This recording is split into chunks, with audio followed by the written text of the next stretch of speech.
Hello everyone, and welcome back to Genshin Impact. As you can see, I did pulls off stream. Yeah, I got my boy. Oh, great. Oh, great, my reactive's completely broken. Oh, I love it here. Never mind. We're going without facecam this stream because OBS really does not like to work properly while I'm playing this game. The moment I start streaming or start recording, everything lags. Like, I know the end result is fine, because, like, all of my preview is fine, but but if the preview of my thing is lagging, then that means I'm lagging. So yeah. I guess, in theory, I could just throw my PNG in the bottom right. Which I'm gonna actually do. Give me 2 seconds. Yeah, I had a feeling like this.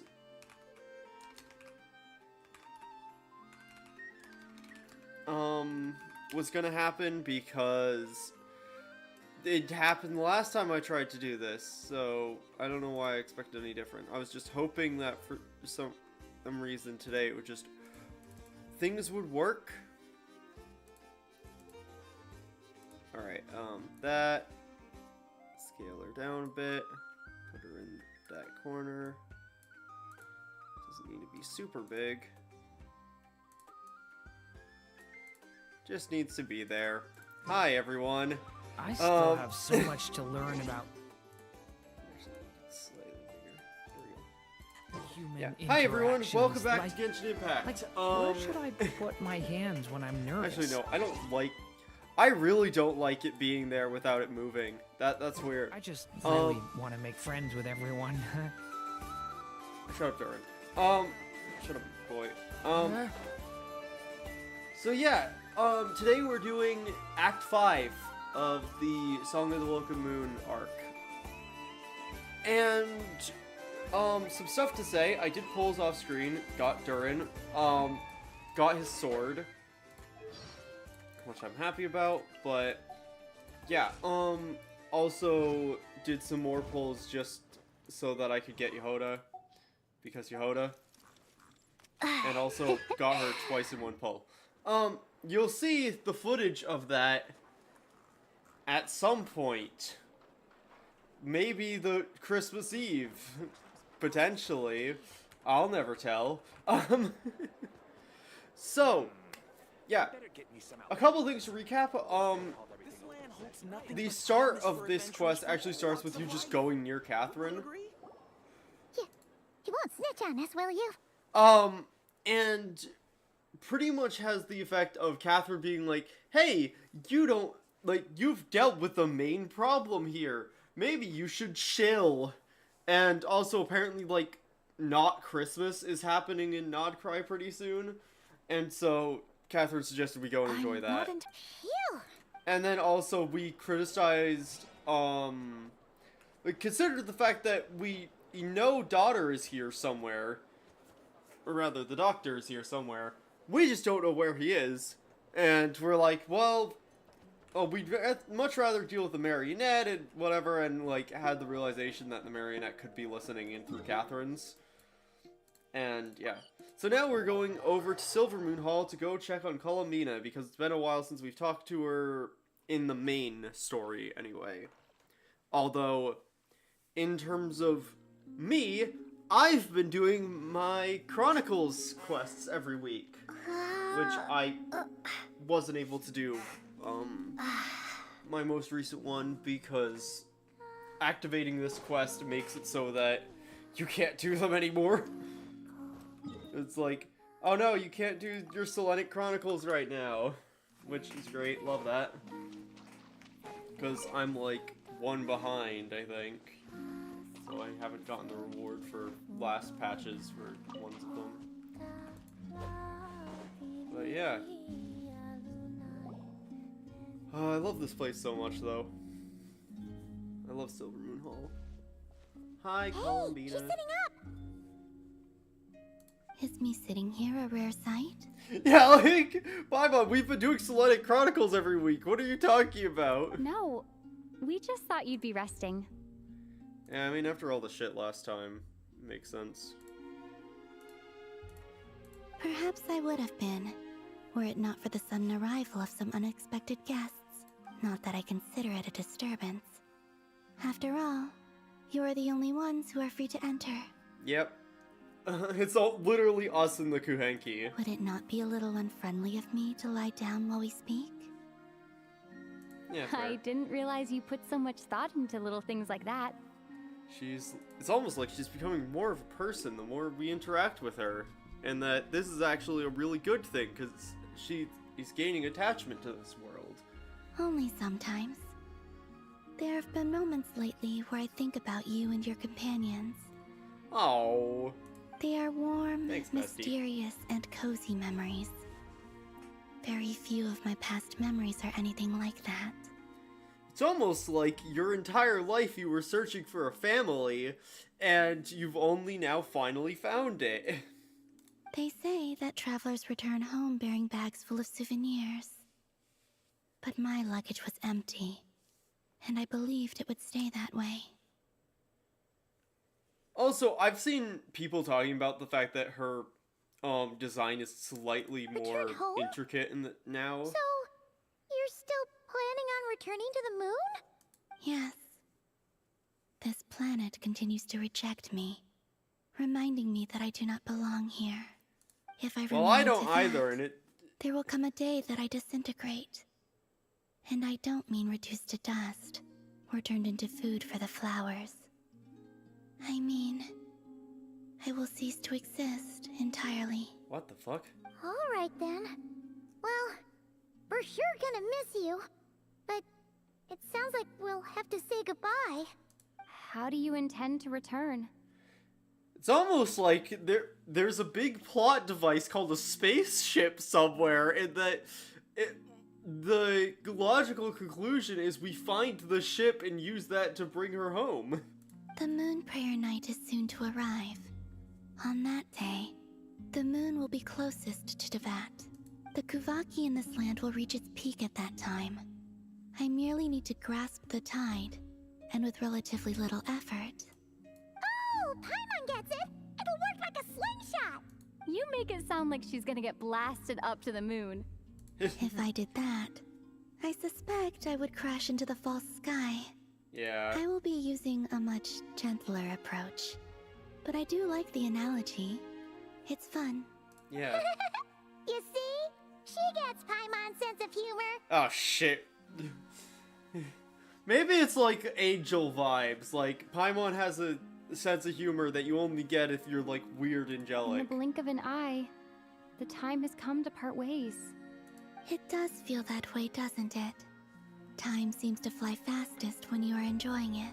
It's almost like this update has been really weirdly short. I have always thought of myself as a wanderer on this earth, and it has never expressed any desire to keep me here. Yet, just as I plan to depart, it tugs at my arm. Is this a gesture of affection? Or is the world mocking me? Oh. Were you hoping I can answer that? Yes. You are a traveler, so you must have a lot of experience in this area. Yeah. Then, what I would say is, enjoy the moment. That's Not a bad right! Don't analogy. overthink it! Happiness is happiness and joy is joy! The point is to enjoy it, not analyze it! I see. Then what I would say is, even though I am very tired right now, I am still happy. Oh. I can't tell from the tone of your voice. Oh, really? You don't think I sound happy? I can tell. I'm just kidding. I could tell you were in a good mood today from the moment we saw you. Ah, a joke. Albeit not a funny one. Anyway, I assume you're here about you-know-what. Give me your hand. All right. Actually, it's not that. There's something else we wanted to discuss with you. Oh, then do you still want to give me your hand? Sure. you still want to give me your hand or not? Oh, she's so silly. Being Thank like, you you. gonna leave me hanging? So, I've heard that in the Moon Prayer Nights of the past, people here would hold celebrations in the Moon Goddess's honor.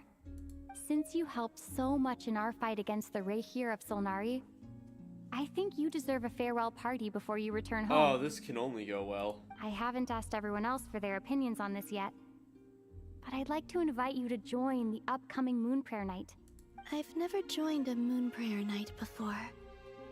I'm not sure what I would even do. It's called Hang Out With Us and Have Fun. Oh, don't worry about that. We take care of everything.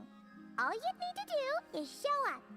Yep. Of course, there's no need to force it if you're not feeling strong enough. It's just, this kind of felt like a golden opportunity.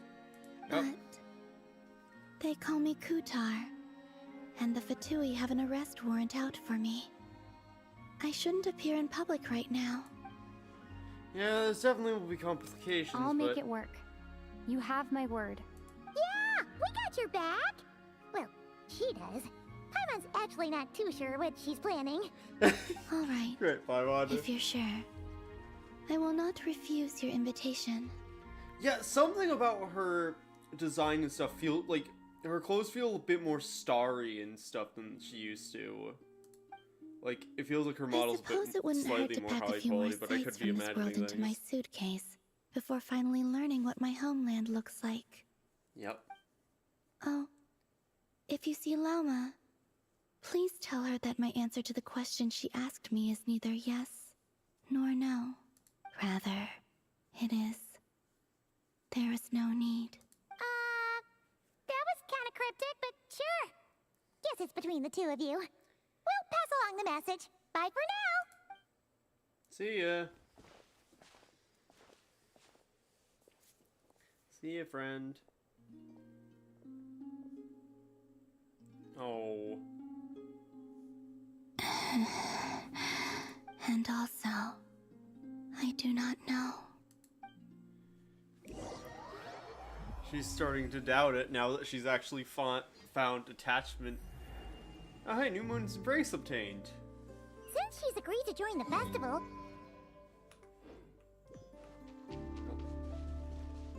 Lauma's gotta be the person most familiar with the Moon Prayer Night. We should start with her. Also, what exactly is your plan to keep her safe? Witchcraft. I'm not sure yet. I'll figure something out. What? Are you serious? And Paimon even gave you her vote of confidence back there. When did you become so sneaky? Also, I feel the need to point out, Steam Summer Sale is the name for this team, which is a really weird Hu Tao vape team that I'm working on. And I figured it made sense that I just run around with it. Mostly just to, like, experience walking around as Durin. Because I haven't done that yet. Let me switch to my seed thing, because I need to grow more of those for Durin. Because I'm very much out of them.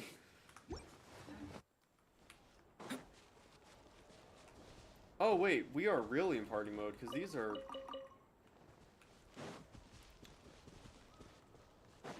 Yoink. Oh, go... Oh hey, it's Lauma, Varka. It's us! Huh? Varka?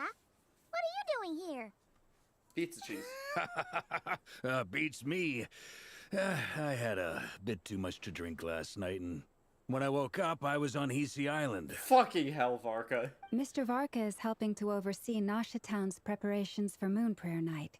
He is here to go over some details regarding the decorations and custom cloth designs. I think some, like, shading and stuff on Varka's model did get... Like, I know that is one thing. Like, his face...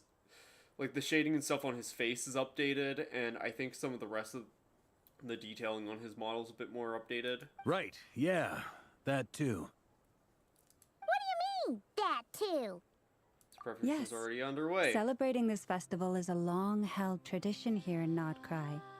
On this day, the crescent moon at the top branches of the verdant crest turns into a full moon, and the moon prayer blossoms bloom with a special radiance. Our people take these to be blessed omens. It's an especially welcome event coming off the back of all that nasty business with SkylaWuzHere. Everyone got put through the ringer recently, and now they're looking to turn their fortunes around. The big shots in town all agree that a big, lively celebration is just what we need to rebuild people's faith in this place. No wonder Catherine said that people weren't so bothered about the religious element. That's right. It's become more of a local custom by this point. The celebrations have little to do with whether the religious stories behind this event are true or not. Yeah. It's literally just Christmas. Even the Frost Moon Scions are eagerly awaiting the coming of Moon Prayer Night, despite now knowing that their past beliefs were founded on a falsehood. Yeah, like, it's about being together with It's people. a bit like the lantern ride in Liyue. It's a chance for people to enjoy themselves, not debate the existence of the Adepti. Although in their case, the Adepti definitely do exist. Oh, one other thing. We just went to see Columbina. We went ahead and invited her to take part in the festival this time. Hope it's okay. Wait, so... you mean she agreed to it? Huh. That's quite a surprise. Then I suppose that she intends to return to the moon on that day. Yep. Oh, yeah. It's kind of a complicated process, but basically, it's like a slingshot. She probably shouldn't have endorsed your metaphor, Paimon. I understand. In truth, I had a feeling that she might make such a decision. Well, if Kuthar has decided to participate in the festival, we should prepare accordingly. Yep. Yeah, exactly. She was saying how it could be risky for her to show her face in public. We were wondering if there was any way we could hide her. Yeah. Unfortunately, the people who carved the statues did an excellent job of capturing her likeness. It will be very challenging to hide a goddess whose face everyone is so familiar with. Darn! We may have bitten off more than we can chew here. Now we got this. Nah, don't sweat the small stuff. We can handle that. Huh? Are you saying you have a plan? Not as such, no. Everyone's just The saying most like, important yeah, I thing can of the do it. festival I don't is have to a keep plan the yet, mood but I can light do it. and your spirits up. You can't go preparing for a festival with those long faces. You'll never convince anyone to enjoy themselves. The Mondstatter spirit is strong with this one. As it happens, I agree with Mr. Varka. Let's start for by you. making our appreciation for Kuthar the beating heart of the festive atmosphere. And who knows? Once we get the ball rolling, perhaps everything will just fall into place. We'll see. Hey! Did you catch that? Llama said the thing! Or close enough, at least. I'm looking forward to the Moon Prayer Night already. We have a festival in Mondstadt called Windbloom. And you can always tell which couples are celebrating it for their first time by the smiles on their faces. Big, beaming smiles like their whole face is glowing. Yep. And I have a feeling we'll get to see that same smile on the Moon Goddess's face at this Yeah, festival. but for a very different reason, obviously. Not quite the same, surely. Yeah. Anyway, I'll take care of business in the city, but I'll have to leave the decor up to you and the Frost Moon Scions. No one else can capture that traditional aesthetic quite like you guys. But lastly, there's the final key element that brings the festival to life. Companionship. Yeah, we got that. Before you leave, let me show you something that we've been preparing. Mr. Varka had asked to see it already, so you may as well tag along. Also, Alright. I have some further questions about Kuthar's decision.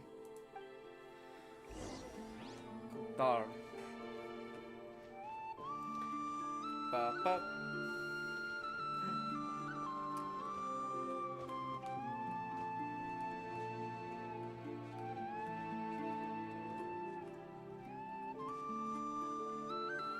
Yeah. Oh wow, we walked 5 feet. What's this? These Looks like they're having fun.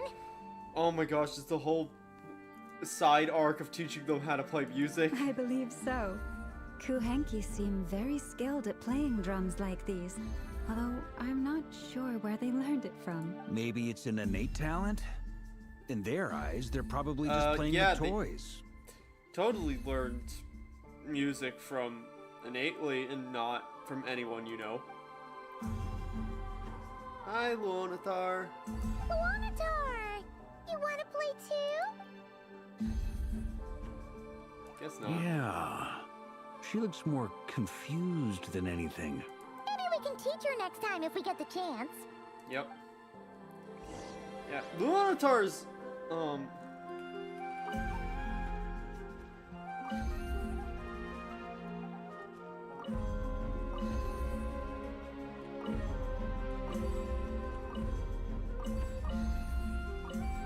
awesome.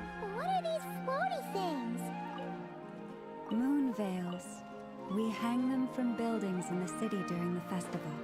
When you look at the sky through them, it creates a lovely misty effect. Yeah, that is pretty.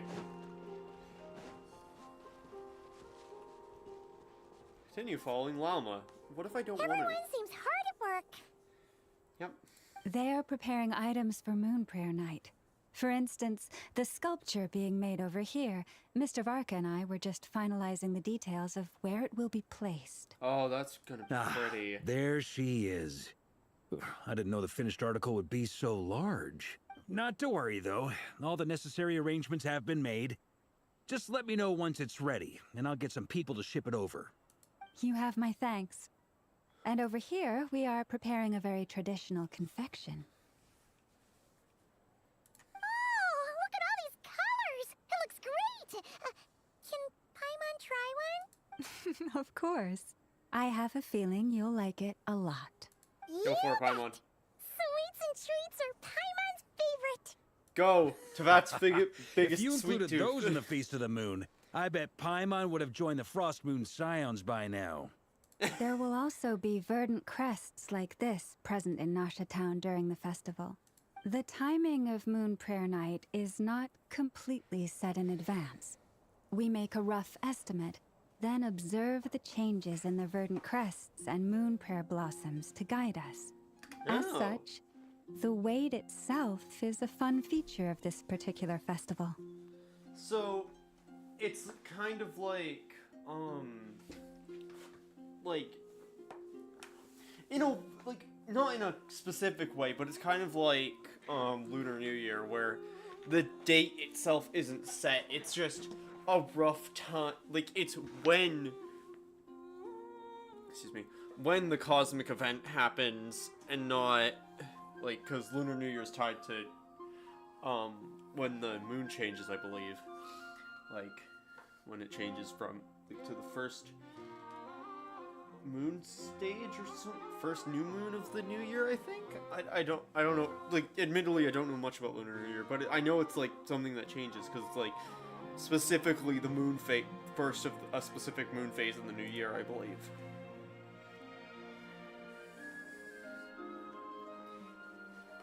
Which was their way of marking a new year, albeit a very inaccurate way to do that.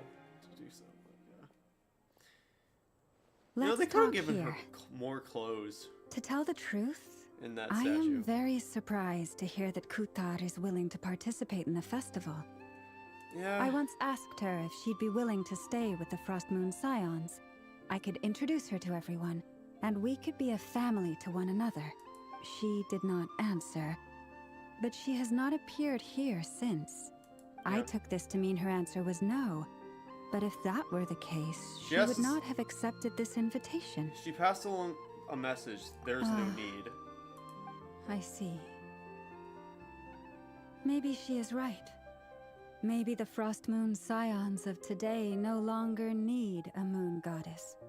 But my wish was not for her to come here and be worshipped as a deity.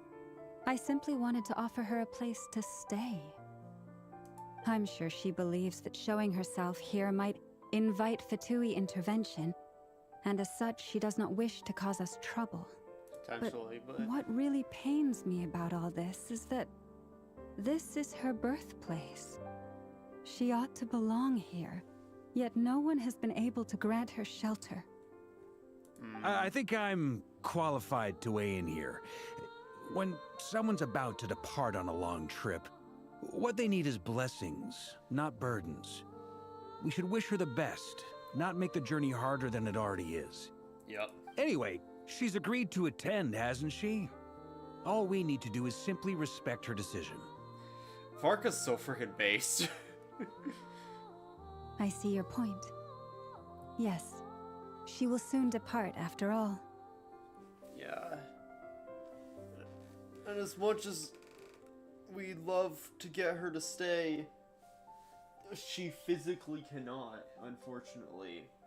She's even though we have obtained in the other, like, essences of the other moons that can replenish her slightly, it still doesn't help that Teyvat is rejecting her and that she cannot feel where she belongs due to the false sky. Our job is to leave her with some happy memories. Besides, who's to say her journey to the moon is a one-way trip? It's not like she can't come back and visit if she wants, right? Presumably, if I find my ship, definitely Paimon not. agrees wholeheartedly. Festivals are all about having fun, so let's keep it simple.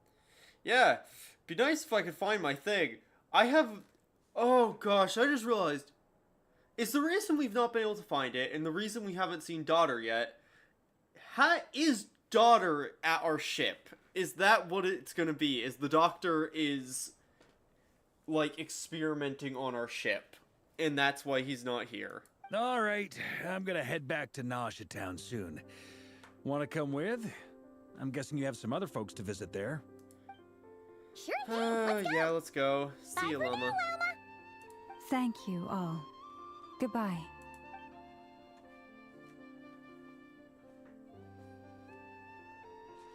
Traveler needs blessings, not burdens. Sounds good in principle, but will blessings alone be enough for Columbina? I don't know. She hasn't even found her name yet.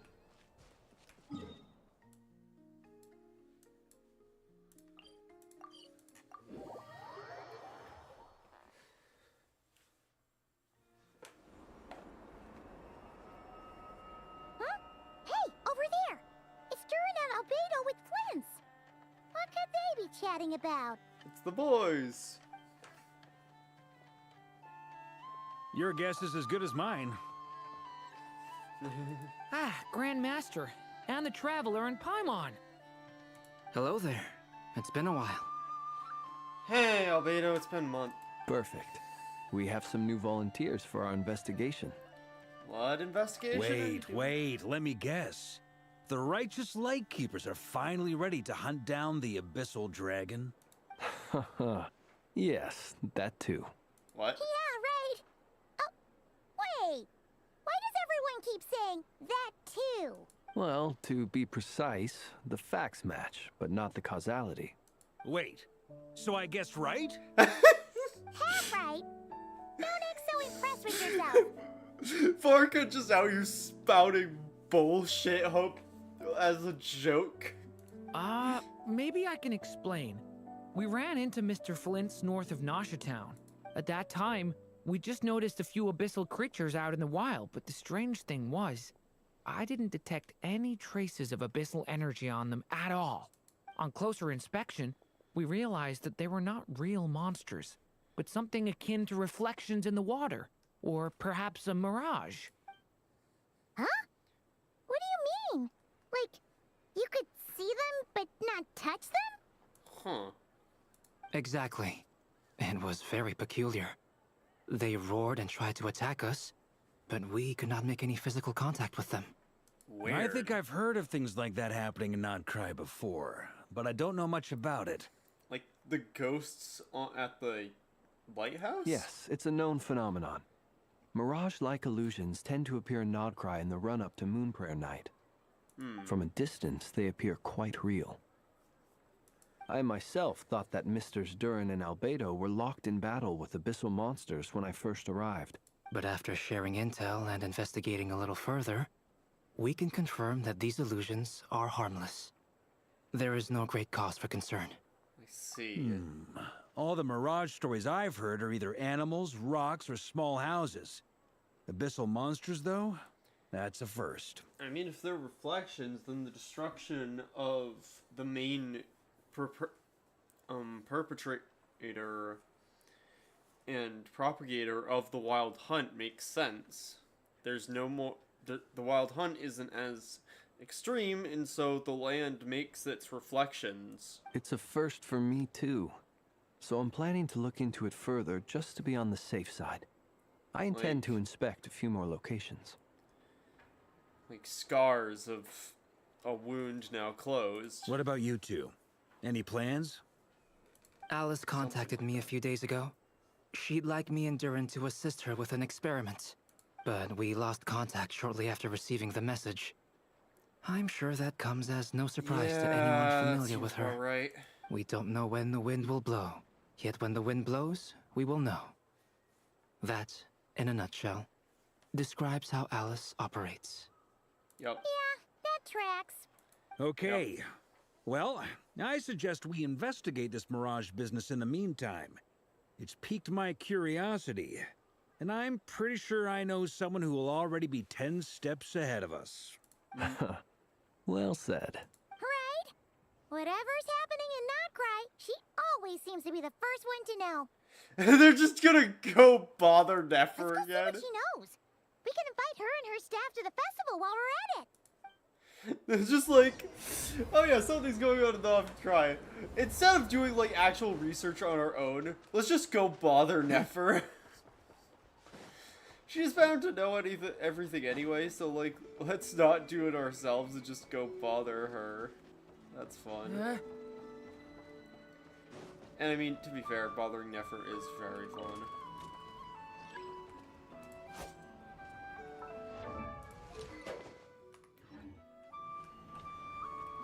I'm just doing a thing because I've realized that I'm not sure when the last time I did this thing up here is. Tabulate my interest. Which I know I've been forgetting to do this stinking thing. Also, I'm keeping all the investment return items because it's really funny. Same like how... Oh, I have this thing and Amina's compensation. Because I don't need Mora. And so, like... Because I've got...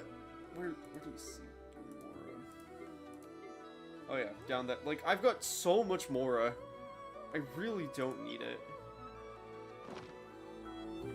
And so, like... I can afford to keep that sort of stuff for sentimental value.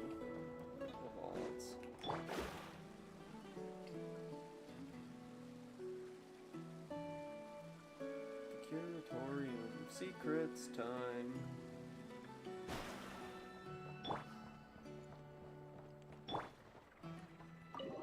So Yehoda has this like ability where she can like get intel out of people. It's the same thing Nefer has, but I can't do it because I can't use Nodcry Catherine yet, because the spell You're quest right. locked me out of her. I've noticed. There's certainly something a little fishy about this situation. Only a little, though. Yeah. Records indicate that this phenomenon can occur in the days before and following Moon Prayer Night. That said, it has always been a rare sight in the past. The odds of encountering these phantoms are similar to looking up in the night sky, happening to see a shooting star, and managing to make a wish before it disappears. But this time, either everyone's getting lucky, or they're appearing far more frequently than usual. Yehoda's out gathering intel as we speak. In the meantime, let me check off some points of interest. First, the Abyss. The ones we saw seem to be abyssal monsters. Indeed. But we have identified one location where many more of them have made an appearance. And not just monsters, but human phantoms too. like echoes of the Wild Hunt. Given the scale and nature of the phantoms, it's almost as if someone's last memories are coming to life. Or perhaps the memories of multiple people. Oh, like that island in Inazuma. Oh. So you mean the phantom monsters are hunting down the phantom humans? Exactly. The phantoms can interact with each other, but we have no means of intervening. In addition, some of the human phantoms would seem to be from the very distant past. This is clear both from the clothing they wear and the stories they tell. They claim to be from Hyperborea, a name which I've heard from Lauma before. Gosh. If this is true, it means they must be from 6,000 years ago. Hyperborea, that was like the civilization that worshipped the moon goddesses, Did wasn't it? Paimon hear that right? 6,000 years? It sounds like this merits further exploration. That'd be a big help. I'll leave it with you, Albedo. My knowledge of ancient history is non-existent. I used to doze off every time the pre-Knights of Favonius era came up in class. It's quite a miracle that you were able to understand these phantoms' speech, given how long ago they lived. Yeah, that's a good point. Like, if we're using real-world examples, they'd be speaking, like, literally different languages, despite Teyvat clearly having a universal language at this point, just for the sake of players being able to interact with everything. Like, that is, that's not gonna always have been a case, clearly. I suppose you're right. But I'll leave the archaeologists to ruminate over that conundrum. As an intelligence broker, my sole interest is in the value of the information I gather. Which, in this case, hopefully means earning myself some good favor with our dear Lady Moonchanter. You have enough favor with her to marry her, Nefer. I don't think you need any more. So calculating. Whew, this intel broker logic always catches Paimon by surprise. Sounds to me like we could split the work up. I think the abyssal phenomenon is best left to Albedo, Flints, and me. Yep. Agreed. It coincides with my duty as a lightkeeper. You have an abyssal dragon, a fae, and a construct. For my Perfect part, people to I'd research like to the abyss. understand the abyss better. Even a little knowledge would go a long way. Yeah, as theoretically, as far as I'm aware, Durin's the first character who canonically that canonically uses the power of the abyss. This is certainly a rare opportunity to study the abyss. But even rarer, perhaps, is the chance to make contact with the ancients. The Curatorium will take the lead on investigating the Hyperboreans. We put in the work to learn what we know so far. It seems only fair that we get some quantity of exclusive intel. Yep. That just leaves our trusty team of 2 unassigned. Wait, we're a team since Since when? you became an honorary knight, of course. This was part of my grand plan all along. You had nothing to do with me becoming honorary knight. What the fuck are you on about? By the way, we managed to convince Columbina to come to the Moon Prayer Night celebrations. Would you and Yehoda like to join too? She agreed to that? Huh. Quite an achievement. Never underestimate the traveler, I guess. I'd be happy to join. No point shutting myself inside when the streets are all decked out. I doubt any clients will be visiting during the festival in any case. Yeah. And also being out and about where there's a lot of people happily chatting gets you intel. And Yehoda loves a party. So I'm sure she'll jump at the opportunity. Of course she does. No. Excuse me, what? Way to contradict me in front of... Wait, no, that's not what I have bad news, boss. So many people. All right, everyone inside, quick. What? Why are you running so fast? This is gonna sound crazy, but hear me out. I saw one of those phantoms at Star Sand Shoal, What? and It was some what? sort of flying ship. Like a spaceship? Spaceship at Star Sand Shoal. It's gotta be the one you came to Tibet in. You said you saw the same thing through the moon marrow, right? Huh? You already know about it? Ugh, I thought I was gonna blow people's minds. Turns out I'm the last to find. But that is incredibly important, Yehoda, because if you saw where... Wait. Back up. You came here in a spaceship? Ah, now my mind is blown! What's it like on the inside? Was it like flying through space? Ah, I want to know everything! This is still a huge discovery on your part. Yep, exactly. Huge discovery. You're the best, second best intel broker in the world. After your boss, of course. Wow. Really? Well, I don't know if I'm all that. I guess that decides where we're heading next. Yeah, no kidding. Come on, don't look at me like that. I know the spaceship doesn't have anything to do with me, but you don't want to leave me as the only one twiddling my thumbs, do you? Please? Fair enough. You Yeah. can tag along. And it helps to have another person who's, like, extremely In that combat... case, let's like, meet back here to discuss competent. our findings once we're done. I wish everyone a productive investigation. Yep. You too. Let's go.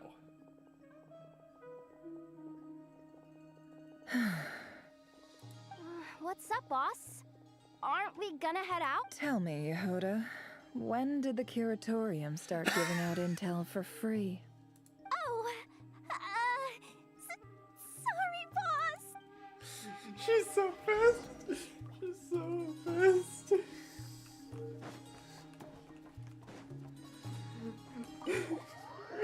Because Yehoda's so used to us just sharing info because of the Rear situation that she just completely is like, oh, I'm just telling my friends these things, being like, oh, wait a minute, this is meant to be my job. Shit. Like, I don't think Nefer actually cares about, like, this in particular. But, like, I feel like it's more of a thing of Nefer's like, hey, you broke code. Hey, kid. Oh my gosh.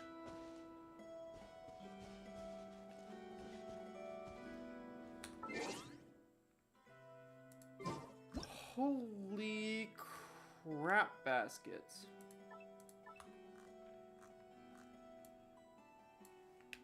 I don't like that there's other people looking at that.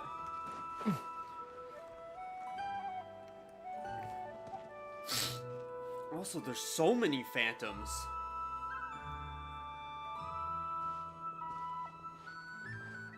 Wow, what do you know? Yehoda was right on the money.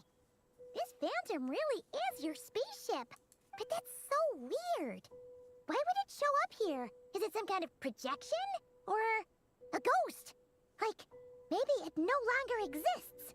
But somehow it left an afterimage? I don't know. Ah, you're already here. Miss Yeah. Lauma, what a surprise. I thought you were busy with festival preparations. I was, until one of our people informed me that a strange sight had appeared at Star Sand Shoal. Yeah. No one's ever seen something quite like this before. I thought I should see it for myself. Yep. Same here. Oh, so we heard that these things appear around the festival period. Any idea why that is? Unfortunately not. We have Ooh. very limited information about them, since they can't be interacted with. And no human phantoms have ever made an appearance before now. It's like Kuvaki projections from the ley lines or something. Like the memories of the ley lines projecting themselves via Kuvaki. The would most be we've my been guess. able to deduce is that these sightings appear to be connected to Yeah. the increase in Kuvaki energy around this time. Let's see what we can find out. Seems like that's all we can do. This is all so confusing. Allow me to lend you a hand. Thanks, Llama.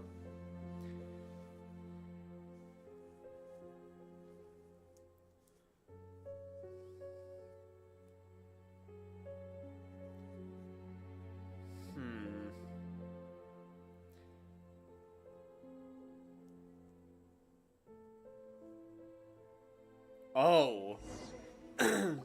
Yeah, go for Everyone, it, Llama. our friend here should be able to provide us with some information. Is that a phantom Rhymehorn deer? I've heard about how the Frost Moon Scions live in harmony with the animals and can even communicate with them. That's coming in handy now, for sure. Okay.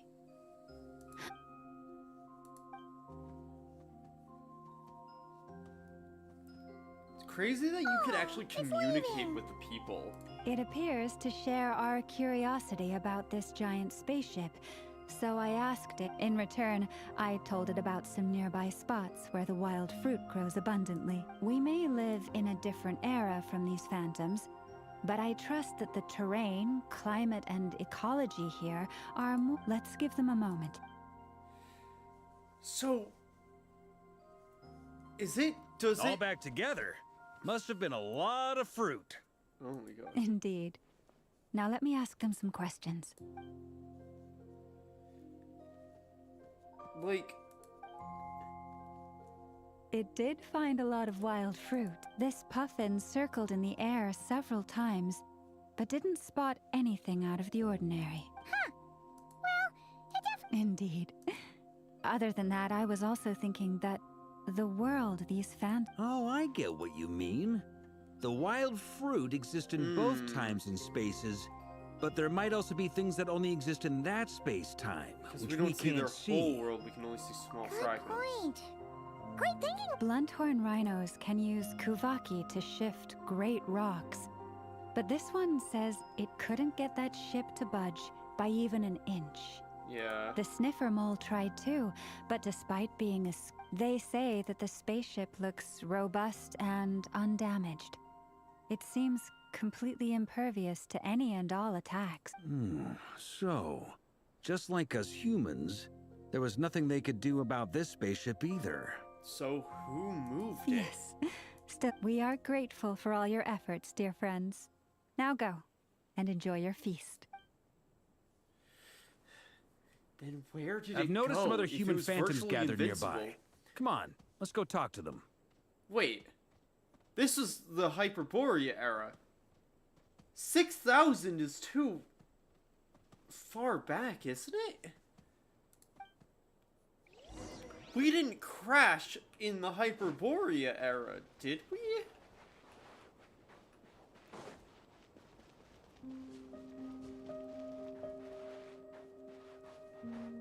Also, does that mean that the entrance to... Yeah, the fact that the entrance to this cave was just blown open by the ship. Get the... Okay, What is this thing? I've never seen it move, and there's no way to get inside. kind of looks like I kind of feel like this looks like a ship you'd get in like Destiny or Warframe or something. Goodness knows. My grandpa says it's been sitting here at least since his grandpa was still alive. How... When did we crash? What about his grandpa? Did he say anything to your grandpa's grandpa about it? Huh? I don't know. In all likelihood, it was here back then too. Hard to imagine something this huge could move. Guess that means that as far as they're concerned, this ship's been around a long time. Right. So, this wasn't a thing of we crashed right before Conria. Like, our ship... Like, we crashed a long time ago. Like, because that means that, like...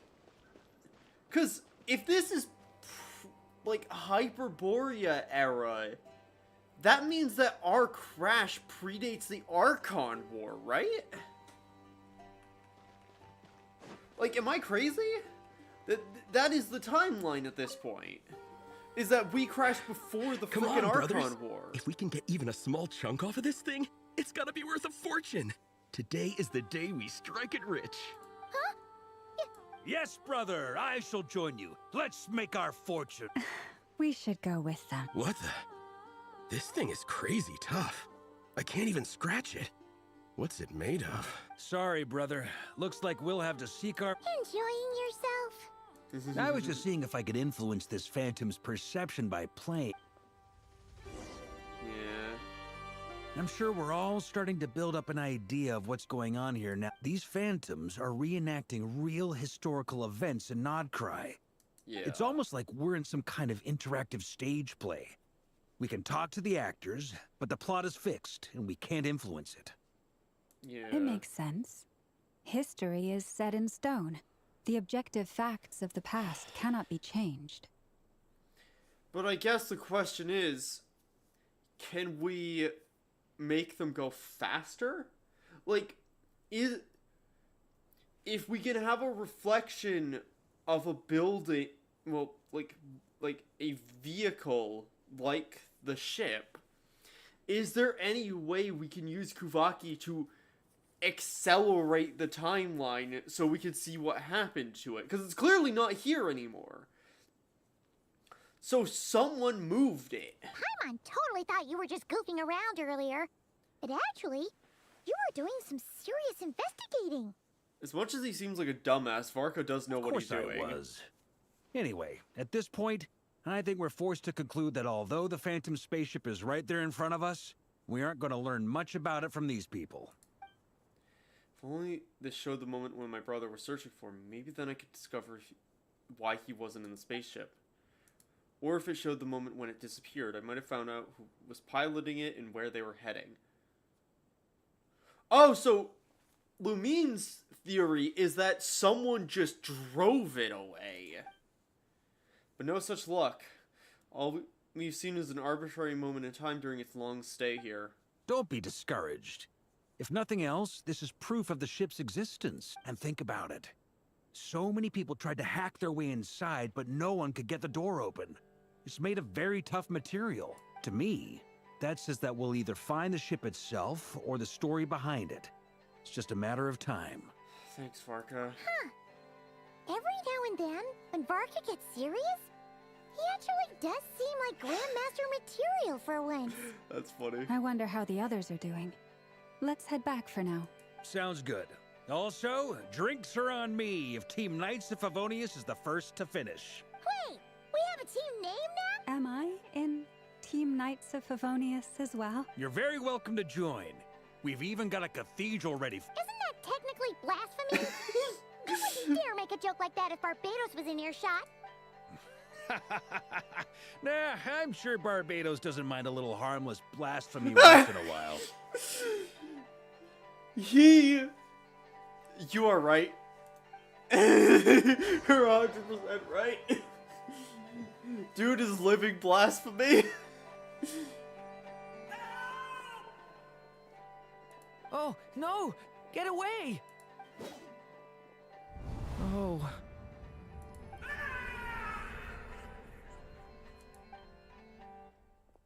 Poor Durin. I know it's hard to stomach, Mr. Durin.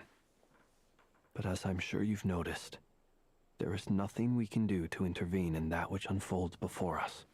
I guess it's also similar to, like, the past viewing ability of the Moon Marrow, now that I think about it. But we have to at least try. And try you have. But are you aware of how many unsuccessful attempts you've made now? I wasn't keeping count. I'm afraid this is the 39th failure so far. Or the 5th if we're only counting this particular victim. Oh. There are no indications that these phantoms may be altered in any way. You seem to have calmed down a little. I'll make us a fire. You should rest and have some water. Mm-hmm. Feeling any better now, Mr. Durin? May I ask a few questions? Be my guest. What exactly are we witnessing here? What happened to those people? My guess would be that we are seeing Nodcry during the Conrian Cataclysm. Would that be accurate? Conria. That is correct. As you know, once the Abyss senses even the tiniest crack, it floods in and spreads like wildfire. There was a time in the distant past when it permeated all of Nodcry, causing immeasurable harm. The people paid a terrible price to heal this land.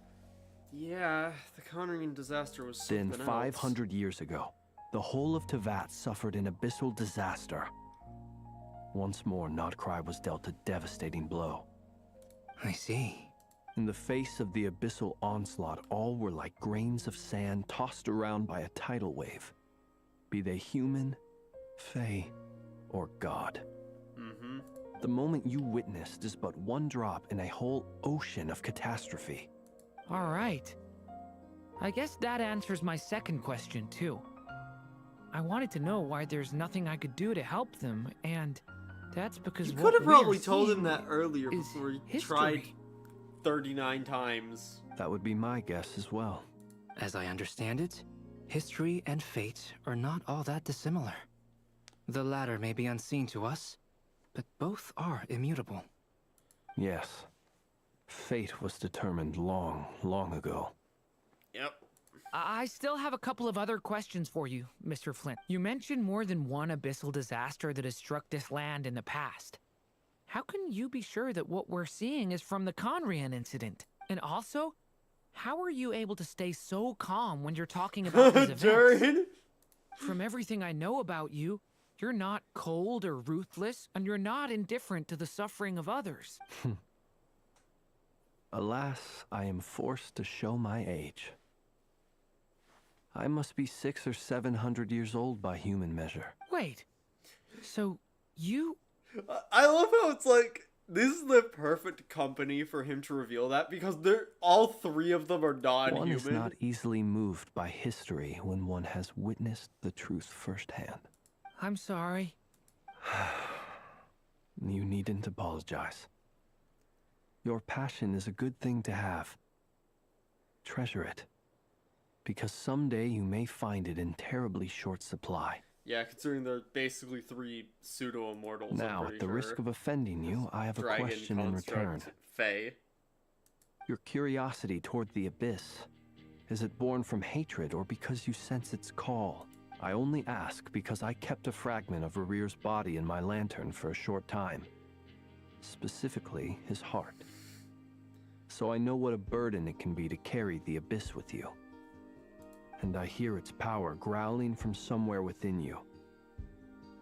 In my eyes, your mere existence is a miracle. My honest answer is... I don't know. I don't think I have the confidence to say for certain. What I will say is the abyss is not the only issue that haunts me. Even before I became who I am today, the question dogged me constantly. Should I even exist at all? Oh, my boy! My doubts remain unresolved. But when we fought Rarir, something became a little clearer to me. Sometimes it is the darkness within us that allows us to achieve the impossible. I certainly got the sense from your 39 attempts that you were trying to achieve the impossible. Yeah, because if Durin wasn't there with us, we wouldn't have succeeded. It We probably sounds would like have found a you've way resolved otherwise, to but... see the truth for yourself. Absolutely. In that sense, he and I are quite similar. Then I wish you every success. I look forward to the day of your transcension. Well, if everyone's caught their breath, I suppose we should head back. Oh, and one last thing. I'd appreciate if you kept our discussion about history Yeah. Funds is trying to hide a thing. But yeah, those are the... Like, other than the Traveler, Incredibly, it our makes sense to separate Tolos, too, investigations even led though us he doesn't all to the realize it. same conclusion. Hooray for consensus! Yeah, but we barely learned anything, though. I totally thought this would be the mother lode. Talking with the ancients? I mean, come on! But nope. All we got was useless snippets of conversation. And all this stuff about moons and hyperopia. What a load of baloney. Seems like people back then had a few screws loose. I understand your frustration. We found the same issue. Each phantom only showed a very brief moment in time. There isn't much value to be found in these miscellaneous fragments of a civilization's history, no matter how glorious it may have been. If there's a silver lining, it's that these phantoms are harmless to the present reality. They shouldn't get in the way of the festivities. Paimon agrees. And not just because it's the first thing she understood in this whole conversation. Fucking hell, Paimon. You look disappointed, Nefer. Is something the matter? What do you think? We all worked our tails off, but the only one to gain anything from it was you, Lady Moonjanter. Well, please do share the Hyperborean records with me. I will gladly inscribe them in our people's documents. Oh, duh! Yeah! That was it! I'm serious. Only an expert in the Frostmoon Scions and their history can turn these records into valuable research material. The alternative is to let them gather dust on the Curatorium's storage shelves until the pages turn yellow. Nefer, you're wise enough to know that cooperating and sharing the profits is the best course of action here. Well, that goes without saying. Sure, let's do that. Huh? But didn't you say we aren't supposed to give out intel for free? Sorry. Shutting up. Now is not a good time to push Nefer's buttons. Anyway, back to Moon Prayer Night. I'm thinking that we should prepare something a little special, aside from the usual decorations and so on. You mean a parting gift? Can't go wrong with food. Although, does food go bad on the moon? Perhaps a lantern would be a better choice. It might be dark up there. It could prove difficult to light a lantern on the moon. Magical stones might serve that purpose better. What about a clockwork mecha model from Fontaine? I've got a whole bunch at home. I use them for fighting practice in my free time. Wait, you just have full-on mecha? None of these sound like things she would be even remotely interested in. But we don't interact with her enough to know what she likes. Yeah. It would really save us the guesswork if someone could find out what she's into. Traveler? I'll find a chance to ask her, I got it. Great! Haha, problem solved. Now, I need to stop by Dory's. Gonna need her help sourcing a bunch of stuff for the festival. Then let's leave it there for now. We all have our own business to attend to. Traveler, if you find out what Kutar likes, let us know right away. She likes messing with Marionette, but I don't think we can send up the Marionette with her. Is something the matter? Seem a little down, Darren. I'm fine. It's just... I'm still feeling a little rattled after witnessing the horrors of the Abyss. Yeah, this is a bit much for a kid like you. But it's okay. This is something I have to work through. I'll be all right. Thanks for your concern. Well, don't put too much pressure on yourself. If you ever feel like something's wrong, physically or mentally, we're here to talk. You can always rely on me, Come Darren. on. Stop treating me like a kid. You are. You're not even. You're like not even a year old. Like.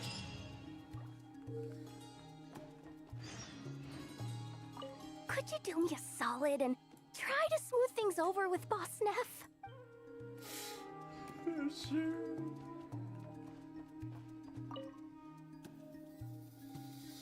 Everyone at the Curatorium of Secrets seems busy. Oh. Which is yeah. why we need a lantern guaranteed to work on the moon. Yes, I have a few ideas, but the lantern itself is the easy part. Wait. You two are serious about this? Flint and Albedo talking is probably... Let's just say I'm intrigued by these shining magical... Like, those two talking shop is terrifying.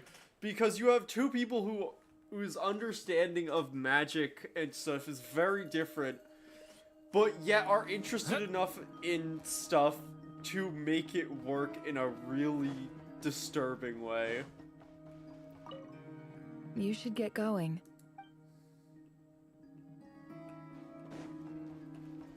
Hey, I just realized. Okay. I was gonna say, is like Durin taller than her? No, but almost. And he's taller than Yoda, obviously. I'm not gonna talk to those two. They don't. Excuse me. Gosh.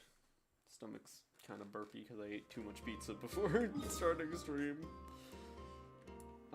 Let's go to Kutar. I don't Not that I think she has any likes. It's kind of the entire thing the Solonic Chronicles are based around, is the fact that she's struggling to figure out who she is as a person and being a person and not just an emissary. We're back! And Huh? she's not here. She's not here! Can't sense her Weren't presence there at a all. few Kuhenki here last time too? Where did they all go? They strict them from walkies. Walkies? For Kuhenki? You're not pets, you know. Oh, well. Looks like we just came at a bad time. Let's try again tomorrow. There's still a few days until Moon Prayer Night, so we're in no rush. Besides, she needs time to rest anyway. It's totally not concerning at all. Fair point, but it is concerning that it's empty. Kalamina! Are you back yet? Oh, how strange. Looks like she still isn't here. Also, the flowers are purple now. Right? It's not like her to spend so much time outside. Especially since she's worried about attracting unwanted attention. She hasn't been back. This is bad. What about Luonatar? Luonatar, you there? Luonatar... Hey! Do you know where Kalambina went? Sorry, You don't. didn't understand. But if you know where she is, could you take us to her? I don't know either. Yeah, that's even stranger. The flowers... What about him? Oh, that's not good news. They change color when Kalambina gets weaker, right? And they look super pale right now. We have to find Llama. Good idea. She might know what's happening. That's not good. Is it that all the phantoms are, like, sapping... Ah, it's you. How is Kutar? Is She's she missing. No, she hasn't. I came here to check on her after I noticed the flowers had changed color. Based on past precedent, she must be very weak right now. Even getting up to walk would be a struggle.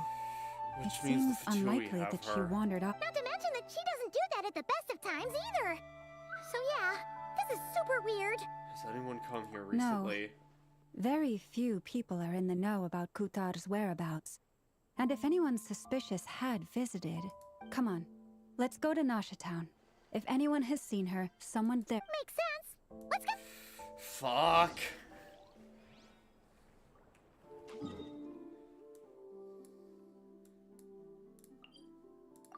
Oh, that's concerning that the quest point is on the road. And we haven't seen Ino and stuff yet, so maybe it's there, but... No, we're already past where... We're already past the Chrome Cafe workshop. Wait a moment. Is it just Paimon, or is this stall kind of suspicious? No, I don't recognize it. Alas, your free and easy adventure time is over. Now, Whoa! Where'd that voice... Not sure, but it's no, not that way. the sniffer mole?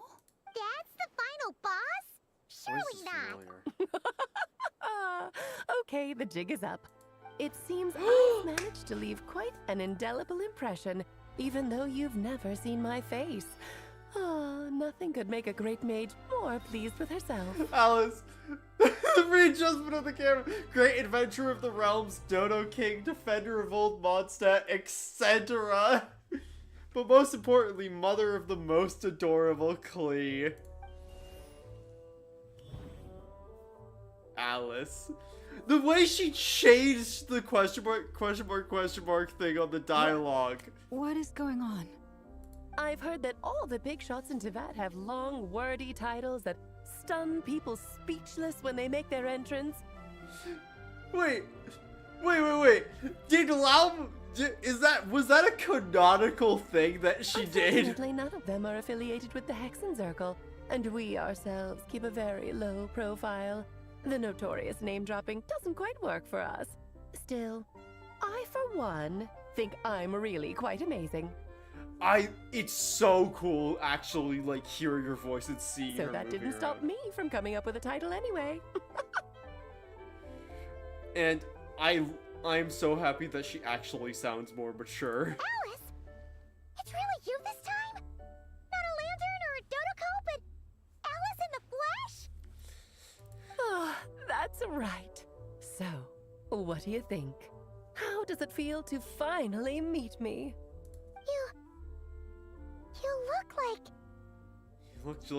You look just like Klee. Oh, that's the first thing you thought. A little surprising, but that actually makes me very happy. Because that means that when Klee grows up, she'll be just as stunningly beautiful as her mother. So she's a friend of yours? You could call it that. Kind of. This is actually the first time we've seen her in person. I see. Madam Mage, that was, quite a powerful entrance. I certainly won't be forgetting it anytime soon. It's okay, Lauma, don't force it. Paimon will do the honors. This is Alice from the Hexen Circle. She's a friend of ours. And of Arcus, too. She's helped us a lot in the past. That's right. She's a good person, just kinda unpredictable. Yep. And also, out of every character that's dropping in this, Nod Cry, she's the one I want the most. Well, what is the human heart if not unpredictable? Hmm? If we could not do as we please, how would we differ from machines? I am Lauma, Moon Chanter of the Frost Moon Scions. It is a pleasure to meet you. Oh, I know. Before you got here, I spent a good, 15 minutes getting up to speed on Nod Cry's present situation. Oh my gosh. In other words, I've read the whole in the last episode part, so we can skip the pleasantries. Fair enough. Well, Miss Alice, I can already tell that you have quite a unique personality. I love that her hair goes up like You'll that. get used to it. Paimon sure is. So anyway, what are you doing in Nod Cry, Alice? Oh, I thought I told you already. This time, I'm the final boss. What? And what a formidable foe I shall be. Powerful, confident, decisive, and good luck finding my weak spot. You will never succeed. I'm gonna send in a formal request for Jean to put you in solitary.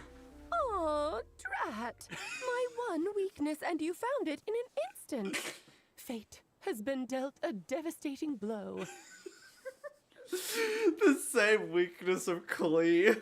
Thus falls the great Dodo King. Why are you playing along with this nonsense? Because I love her, Paimon, that's why. For funsies, of course. What's wrong, Paimon? Are you disappointed in me? Am I a gigantic letdown? No, it's just... you seem like a busy lady. And this is the one time you've shown up in person. Paimon figured it would be for something more high stakes than just goofing around. You're quite right. I'm here in Nod Cry because something big happened. Something big enough it caught the attention of the Hexen Circle. Varir's death? It concerns the 3 moons, Tevat's borders, and of course, the moon goddess you are currently searching for. You know where Columbina is. Kind of. Why don't we discuss this over a pot of tea? Your favorite thing in the world. My main reason for coming on this trip to Tevat was, of course, to have some fun. But I do technically have a job to do as well. Namely, maintaining the stability of Tevat's borders. I'll skip over the complicated parts, but to sum it up, abyssal energies are all that lie beyond Tevat's border. We'd find ourselves in a real pickle if they ever made it through. And the phantoms you've been seeing are a sign that the border has been disturbed. Right. Ah, no wonder they tend to show up around Moon Prayer Night. Is it because the real moon is now so close to us that its power can cross the border? In part, but only a negligible amount passes through. Just enough to influence the verdant crests and so on. And as you've noticed, there has been an unprecedented number of phantoms appearing this year. The influence of the moon beyond the border cannot explain this. No. There is another far greater factor at play. The trilunar syzygy. The what now? A trilunar syzygy. Eons ago, before the heavenly principles came to Tevat, It was the then 3 moon goddesses who controlled the laws of this world.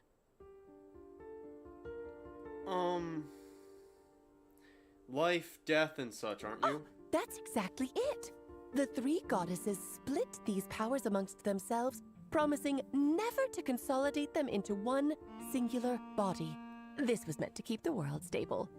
But, fast forwarding to the present, the eternal moon's marrow is with you, while the iridescent moon's marrow, which should never have appeared in this world, has been retrieved. Oh, shit. Add that to the presence of a moon goddess in the flesh, and the power of all 3 moons is gathered here in Notcry. There hasn't been an event like this since the War of Funerary Flame. Oh, and no. it's having a noticeable effect on Tevat's borders. Why are you so concerned about such borders? Because I wish to give my darling daughter a peaceful, sunny environment to grow up in. Is that a good enough reason? For you? Yeah. Also, I just realized that she does have a Mondstadt. Like, even though the, like, how she has it fixed is different, she does have a Mondstadt vision. Kinda sounds like you're dodging the question, but it does make sense. Well, Yeah. that's one reason anyway, and the most important one. The others are a little complicated to explain. For instance, cleaning up after dearest Miss R. Yep. Albedo could tell you more about that if you're curious. But right now, I have a more important question to ask you. Why are you collecting the moon marrows? Columbina wants to use their power to return home. I see, I see. Nicole told me about that legend once. Nicole? You mean Mage Anne? Oh, so you remember. Yeah, we heard her voice back in Fontaine. Yes, of course. That was a story about fate, her area of expertise. But back to the story of our dear moon goddess. I'm afraid her intended method of returning to the moon is unlikely to work anymore. Wait, what? What does that mean? So, she can't even go home? She may be missing, but she hasn't gone anywhere. She has disappeared. No! Once long ago, the damselet who lived here walked between... Oh no. Oh no, she actually just vanished? My body is so heavy. Wait, no. It's my mind that's heavy. My arms and legs are as light as a feather. What's happening to me? I feel drowsy, like I've been asleep for too long. Is it... Are we actually going to play as her?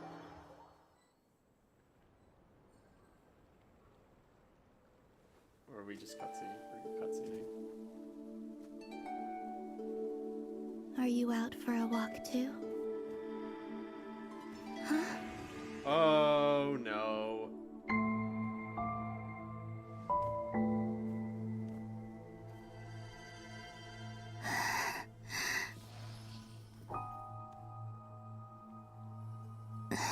Fuck. The day has come at last. Fuck.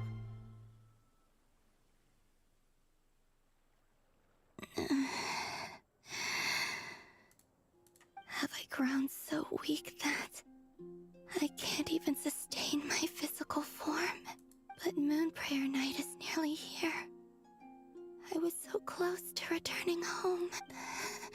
Death is near. Is this how it ends for me? Will I return to the moon after I disappear? So far, at least, I still exist. But as my power wanes, I'm sure that too will fade. I suppose. Oh. This may be your last chance to visit the Frost Moon Enclave. Don't let it slip away. The different loading symbol. Come on! Wait for me! The Frost Moon Enclave. How much it has changed since I was born. These decorations, they're so heavy. It's times like this when you kind of wish men could be priestesses and acolytes. How fascinating. I've never had the chance to be privy to people's private lives in this way. In the past, people would get so solemn and serious the moment I showed my face.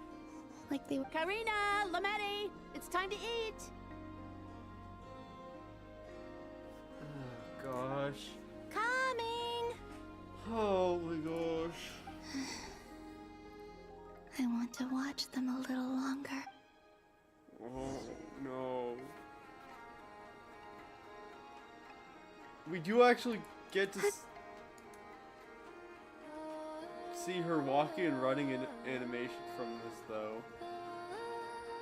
She literally does just, like, glide.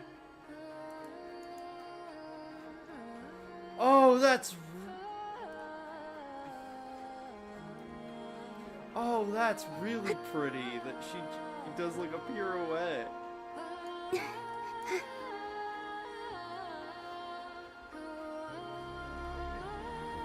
So just fill these balloons with air, right? Yep. Try a couple now to test things out. The rest can wait till Moon Prayer night. Think fast. Rita! Teasing an acolyte of the Frost Moon Scions? Take this! Huh? All right, enough horsing around. Lady Lauma gave us a task. We should get back to it. The task is just to check that the balloons don't leak, right? Doesn't matter if we fill them with air or water. Okay, you got me there. We won't use all of them. And as long as Lady Lauma's trusted acolyte doesn't snitch, this can stay as a little secret between friends. A couple more can't do any harm, right? Oh, you menace. Then, think fast! Oh. Is pumping a balloon full of water really so much fun?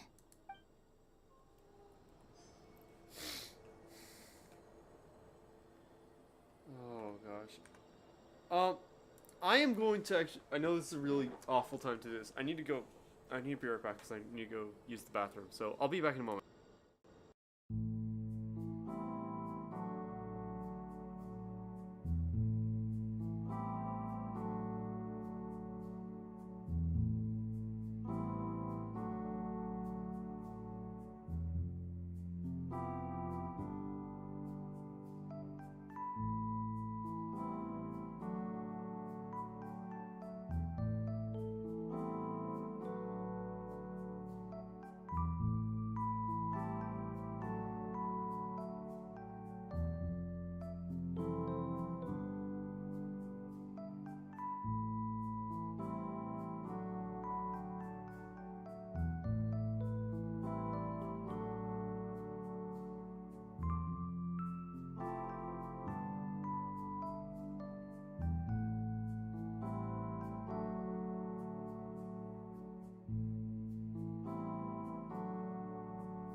I return. That one. Yeah, sorry about that. I just, gosh, drinking my water made it go right through me, to put it bluntly. Just cleaning off my glasses a bit. Because the brightness of the screen makes it apparent when your glasses are dirty. Oh gosh. Let's keep being sad. Because our friend is vanishing. I'm sure you're both tired from playing all day. Come on, eat up. A plain, humble meal. That has always been the way of the Frost Moon Scions. Huh? How come Lamatti got a midsummer berry dessert? Oh, I always get Lockaberry. I don't mind sharing. You can have a... Y'all. They're sharing food? I've never shared food with anyone before. Even at the Harbinger tea parties, everyone just ate off their own plate. And when I couldn't finish my food offerings from the Frost Moon Scions, they'd leave the leftovers out under the... Hey! That was 2 bites! Oh, you too. Oh, don't fret now. Here, have some of Granny's too. Oh. Poor Colavita finally begins to understand the value of humanity. I'm seeing so being a much that person. I'd never usually get to see. They'd never act like this when I was around. It's nice. Being it, what a rare opportunity. I think I'll go take a look around Nasha Town too. Oh. Maybe the Traveler will be there. Oh no! So she was there watching us while we couldn't see her.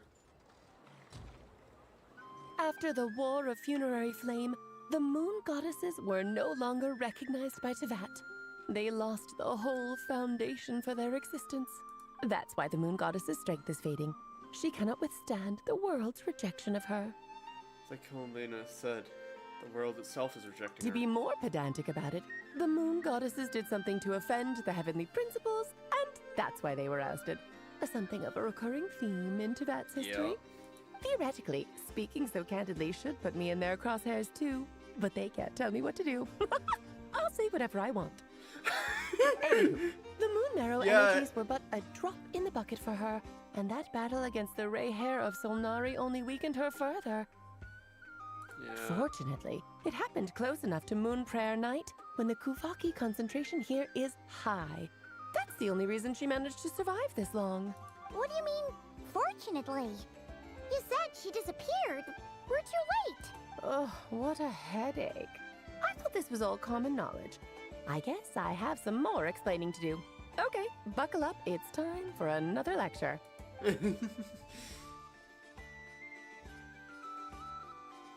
Now, I said earlier that the moon goddesses lost the foundation for their existence. Yep. The reason for that has to do with the natural order. Basically, the rationale for their existence in Tevat was lost. The same logic applies to the present moon goddess too. Consider her existence so far. Her comrades in the Fatui called her Damselette. And she was worshipped as Kutar by the Frost Moon Scions. But these connections have now been severed, whether by her hand or yours. So, the rationale that once sustained her existence Oh gosh, is now she's gone. a god with no followers. Wait, we did that to her? Oh, well, strictly speaking, yes. But let's not start pointing fingers, shall we? I'll only end up as the big bad villain, and that's not the kind of final boss I want to be. If you're making light of this, hopefully that means you have a plan. Of course I do. I'm only the greatest mage in the whole entire world. Don't let the other hexes circle here. You can't say that. If you wish to But find that's your kind of- moon goddess, there are 2 problems we need to solve. I'm surprised there's not everyone like staring at her. Firstly, we'll need to strengthen the connection between her and Tevat, at least enough to sustain her until Moon Prayer Night. Strengthen her connection. But does that mean I'll have to rally all the Frost Moon faithful behind this? I'm afraid a bygone faith and a former home won't be of any help to her now. Do you know her name? Her name? Oh, yes. No. Names are very important things. a name is a fundamental concept that anchors one's entire existence. I asked her once, but she said she doesn't know. Then your first job is to find it. As a moon goddess, I'm sure she must have a name she identifies with. Neither Columbina nor Kutar is her true name, and she's never really accepted either of them. So, finding out her real name is enough to sustain her existence? At least for a time, yeah. Yes, I know it sounds like a small step, but every journey begins that way. So for now, that's all we need to focus on. The second problem is with her plan to use the moon marrows to return to the moon. Unfortunately, piercing through the false sky will take an enormous amount of power. Given her current condition, she won't be able to provide anywhere near enough power, even if she recovers her physical form. But no need to fret. Nicole's the expert in this field, and I'm sure she'll figure something out. Nicole's here too? Mage N is going to help us out too? That means we've got 2 Hexen Circle mages on the case. This is turning into a pretty big deal. Like, the Hexen Circle, like, agreeing to physically appear and help is a lot. Actually, this is more of a side quest for me. Like you said, I'm a busy lady, so I can't stay for too long. I'll have to return to Tibet's border soon. Thanks for telling us all this. That's the upside you get for looking out for my little Klee. Hopefully that will incentivize you to carry on keeping her company in the future. You can't bribe us to babysit like this.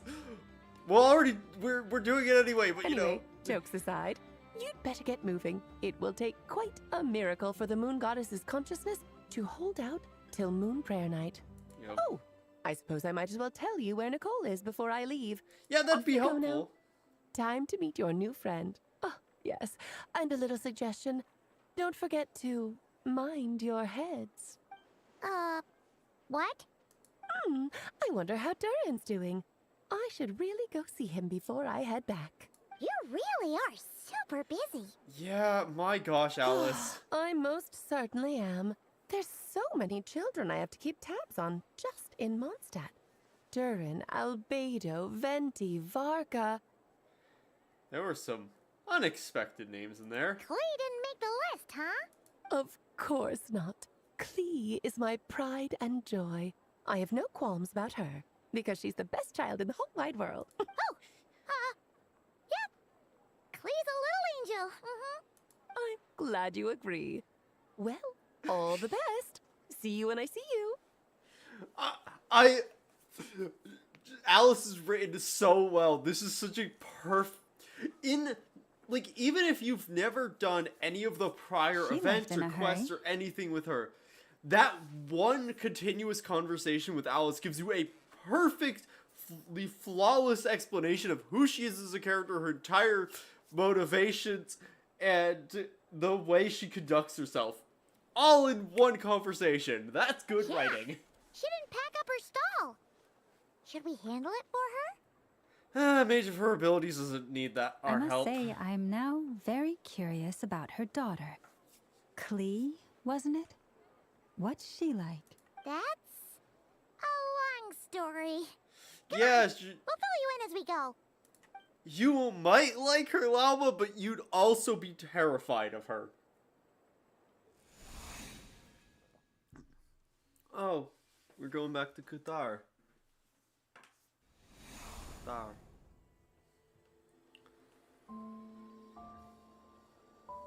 What a lively place. I've never experienced Nasha Town like this before. Hey, you old geezer! Your hammer's rusted through! Who are you calling old geezer? Are they... I'm looking right at him! You've really gone downhill since giving your daughter free reign in the workshop. Can you even swing a hammer anymore? It shouldn't take you days just to fix a single chair. You might as well use that hammer to massage my back for all the good it's doing. Don't run your mouth, or you'll get a back massage that'll put you in bed for the rest of your life. Look, the materials haven't arrived yet, all right? You know how busy it gets in the days before Moon Prayer Night. I'll bet you send all the materials to your little princess. Blood's always thicker than water, huh? All right, you've made your point, Uncle Kusky. As soon as the materials arrive, fixing your chair will be the #1 priority. And Dad, if you've got time to chat, why don't you lend me a hand, See? Lolka knows what the score is. I guess they're friends. But the way Yeah. they spoke to each other was so ugly. Then again, it wouldn't be the first time I've seen something like that. Columbina! Sing outside my door in the middle of the night one more time, and I'll unscrew your vocal cords. You hear me? Oh, Sandrone. So that was her way of trying to be friends with me. Kinda. What a pity. I won't get the chance to say any ugly things in reply. Imagine! And, like, the damsel, like, comes back into physical form, and the first thing she does is cuss out Sandrone. Like, completely.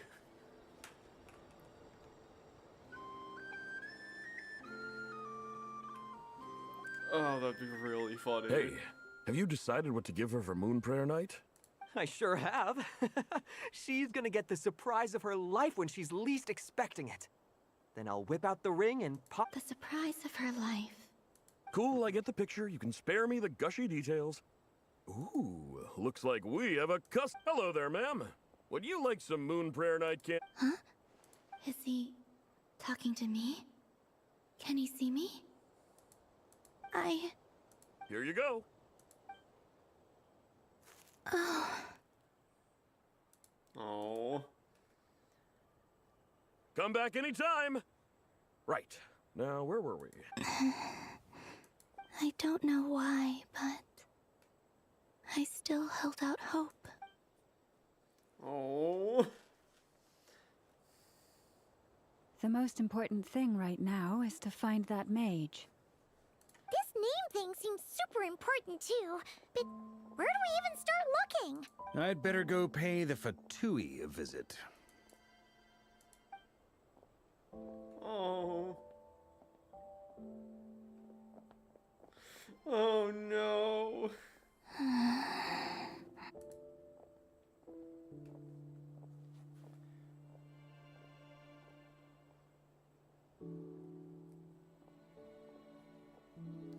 She was hoping Columbina?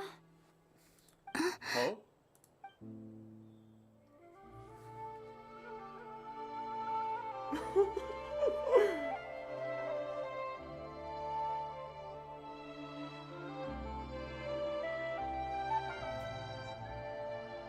Traveler? Let's go! This is no time to be spacing out!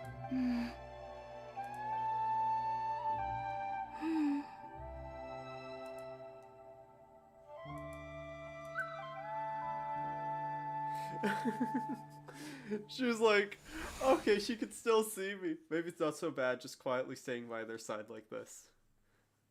If she can still sense that I'm near them, maybe it's worth sticking around them. Wait, Nicole's in Hissy Island?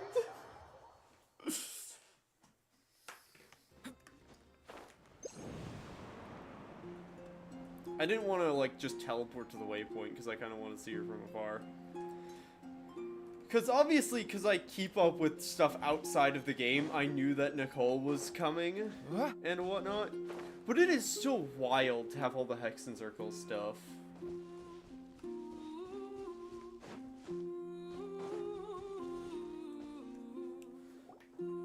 Where are they going?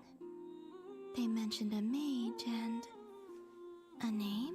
So, Mr. Varka, are you acquainted with this Nicole? Or should I call her Mage N? Ah, not really. We've never met, though she has come up in conversation. From what I've gathered, Alice kinda took Nicole under her wing. Taught her how to speak in a more ladylike fashion, that kind of thing. Great. Huh. Hard to imagine Alice as an etiquette coach. Yeah, Alice is a larger-than-life personality, I'll give you that. But then again, that's why she's able to draw such an eclectic mix of people into her inner circle. If I remember correctly, being an interesting person is actually one of her main entry requirements. So, if you ever wanted to join the Hexenzirkel, I'm sure you'd both be eligible to apply. Hey! Don't go around making promises on Alice's behalf. I love how that's the issue Paimon draws with that. Although, he is 100% right. If Paimon and the Traveler wanted to, Alice would probably let us into the Hexenzirkel. I wouldn't dare. I'm just trying to paint a picture of the Hexenzirkel for you. Okay, sure. Anyway, since none of us have ever met Nicole, how are we supposed to find her? We can't just go up to every woman in sight and ask, hey, are you Nicole? Maybe something she's wearing will give it away? Like, a windbloom pinned to her chest or something. Wait a minute. Alice never said Nicole was from Mondstadt. Yeah. Oh, true. I recall that each mage has their own cup of tea for tea. That would be this young lady, then? Hey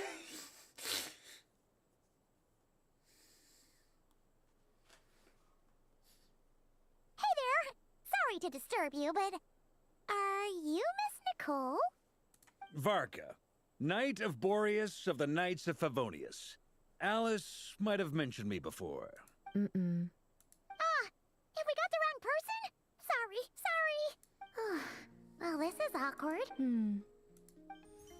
When I shook my head, I meant, no, Alice hasn't mentioned you before. She's telepathic. Huh? Where is this voice coming from? My apologies.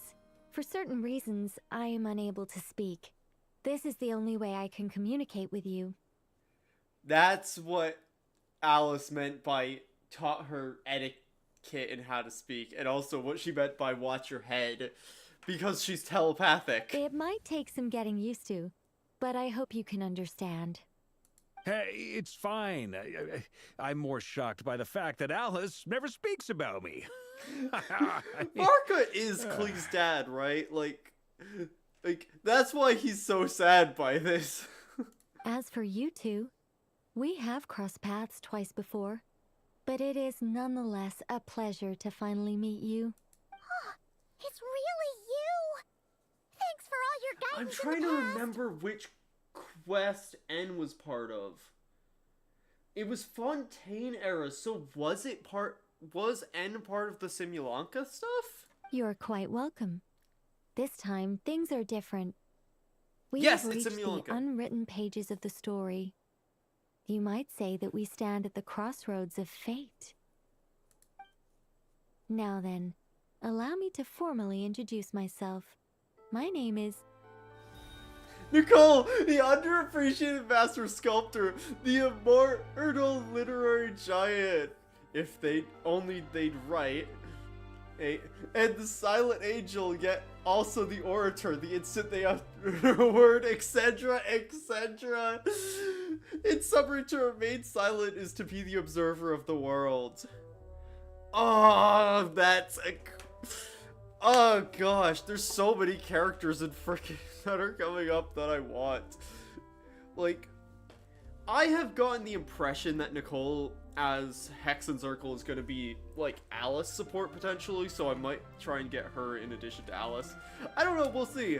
But, gosh, it's cool to have it, to see Hexenzirkel. No, stop! Alice! I can't believe it! Alice set I up had the a whole intro. speech prepared. I'd agonized over every single word. She always picks the worst moments to ruin other people's plans. I love how, like, with all of the Harbinger stuff, like, the implication is that that's, like, just a thing for the player. But because Alice completely breaks the fourth wall, she's adding the intro things to, like, the intro things are just physical bits of magic she's showing. I'm so sorry about that. Alice took the liberty of devising some bespoke self-introduction magic for each member of the Hexenzirkel. Awesome. But I could have sworn I deleted all of the triggering conditions for it. How did it bypass everything? Oh gosh, this is so embarrassing. This is a very different side of Nicole than what we're used to. Is she not used to face-to-face interactions? Don't worry about it. We've seen that introduction magic once already, so it wasn't too much of a shock. Please go on, Miss Nicole. We'd love to hear what you have to say, or, well, communicate. Huh? Are they talking to this lady? Will you all promise to Oh, forget she that can't hear horrendously her embarrassing because- introduction? Like, she can't hear Nicole because Nicole specifically... It's not like a radius around her can hear her. She's specifically talking into their minds. Sorry? Embarrassing? When? Among the words that hopped out just now, I saw Angel? Yes. My name is Nicole, and I am one of a very few angels who have retained both their preferred form and their power. The Traveler and Paimon should be no strangers to this concept. There is another of our kind in Natlan. They call her No the Lord of the Night. way! Alright! Paimon remembers her! Yeah, we've never seen the Lord of the Night in person. Yes. Well, I have retained more of my power than she. It's because I don't have a long-term duty to fulfill. To be more specific, no. We'll be here all day if I get into the specifics. Moving on. No! If I'm not Give me mistaken, specifics! you are here because you wish to learn how one might reach the moon beyond the sky. That's right. Is that something you can give us any guidance on? Yes, I do know a way. It began with the Hyperboreans, who lived after the War of Funerary Flame. Or maybe not. It shouldn't be an issue. Vita's just I'll like... fill in the gaps for you when we have more time. Anyway, after that war ended, the three moons retreated to beyond the false sky. The Hyperboreans were humans I once aided. They accepted the civilization and creations bestowed upon them by the angels. But despite accepting many blessings of the angels, many among them still held on to their faith in the moons, even after the War of Funerary Flame. They sought to contact the moon goddesses beyond the sky and receive their guidance. But all three had passed away by that point. This mage has a unique method of communicating. Is she talking about the moons? Yes, but they did not know.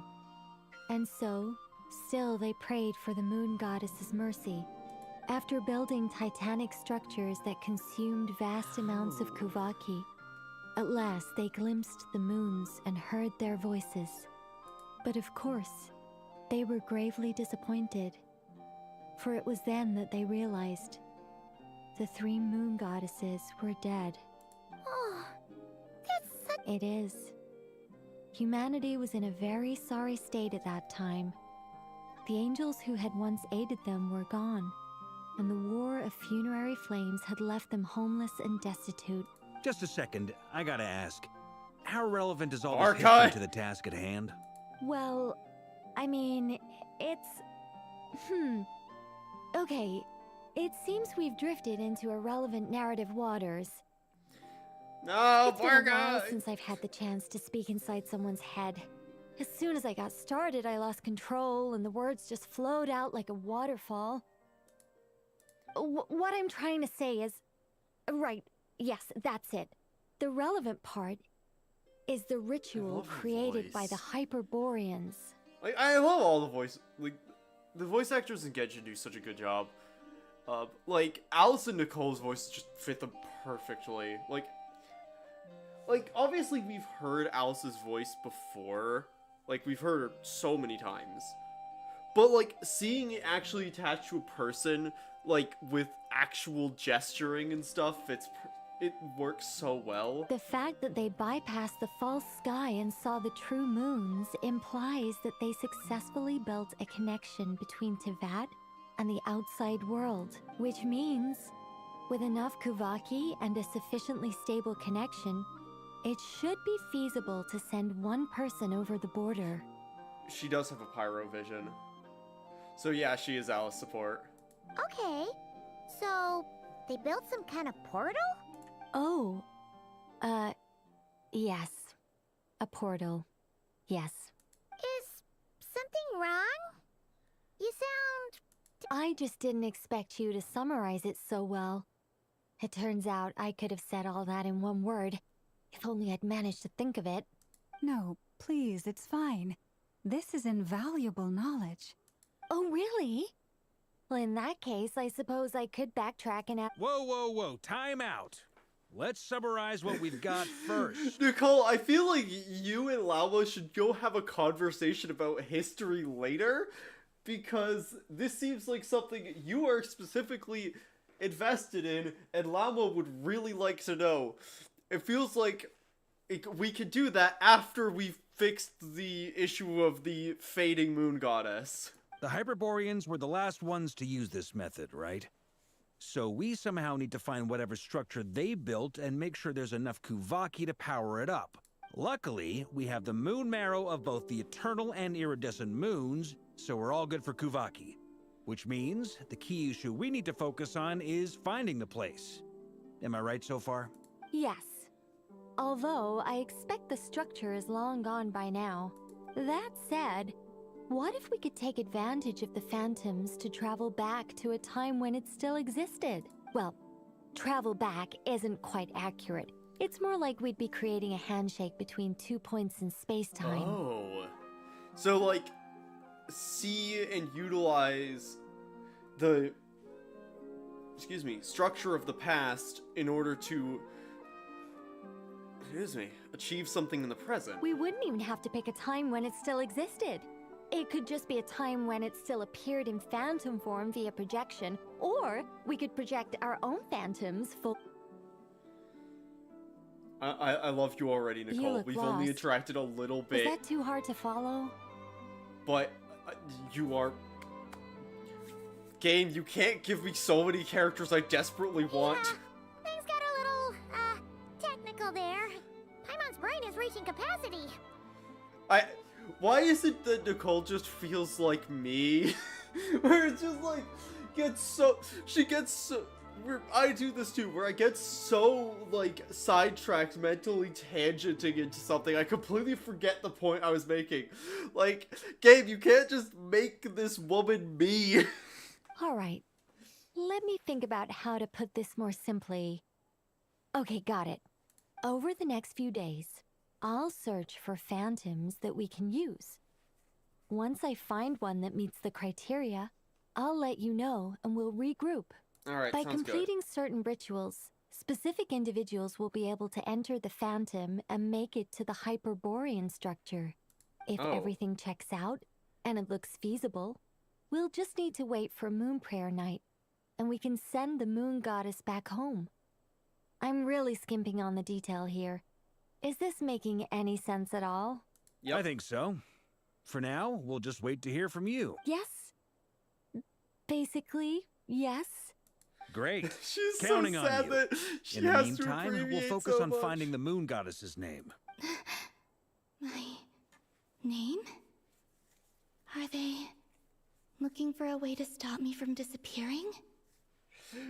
She's so shocked, and she's like, oh, they care about me. Fuck! Excuse me, Miss...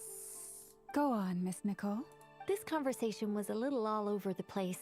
I didn't catch... I am Lauma, of the... I did wonder. I noticed that you listened very... If you'd be interested, I'd love to visit you this evening. Also, if you were serious about making a record, it would be too risky to simply write down the raw details as is. Anyway, we can cross that bridge when we come to it. Nicole's like, hi. See you later, then? Oh, and no need to prepare anything. Just a cup of tea will do.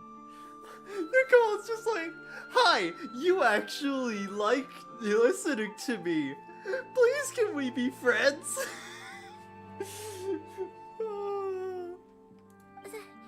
ya! Oh, Nicole. She seems friendly. It's just... It's so nice to find someone who's actually willing to listen. I've been dying for a chance to finally go through all this systematically from start to finish. Any longer and I'd probably start forgetting it. Now Paimon gets why Alice told us to mind our heads. Ha ha ha ha! What did I tell you? A lot of quirky people in Alice's orbit. Like, you don't count. Now then, the next order of business is... where do we start looking for the moon goddess's name? Maybe the rest of what Nicole has to say might give us some clues. Once I've heard her out, I'll summarize the salient points and share them with you all. I'm also inclined to review our other documents. Yes, our faith was first established by our Hyperborean ancestor, but many of the more factually accurate records are from after Kuthar's birth. I have a hunch that Fatui might know something. Sounds like we're gonna follow Columbina's journey through Devat, huh?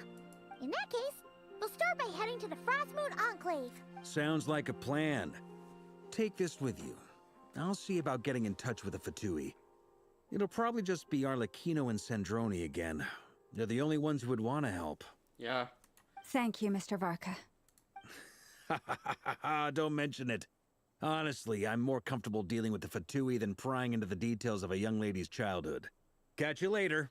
I should follow them, just in case there's some way that I can help.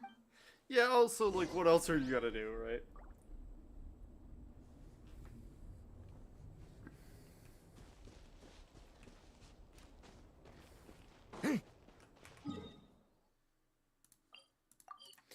I feel like, in theory, we should have been, like, seeing about name records, like, ages ago.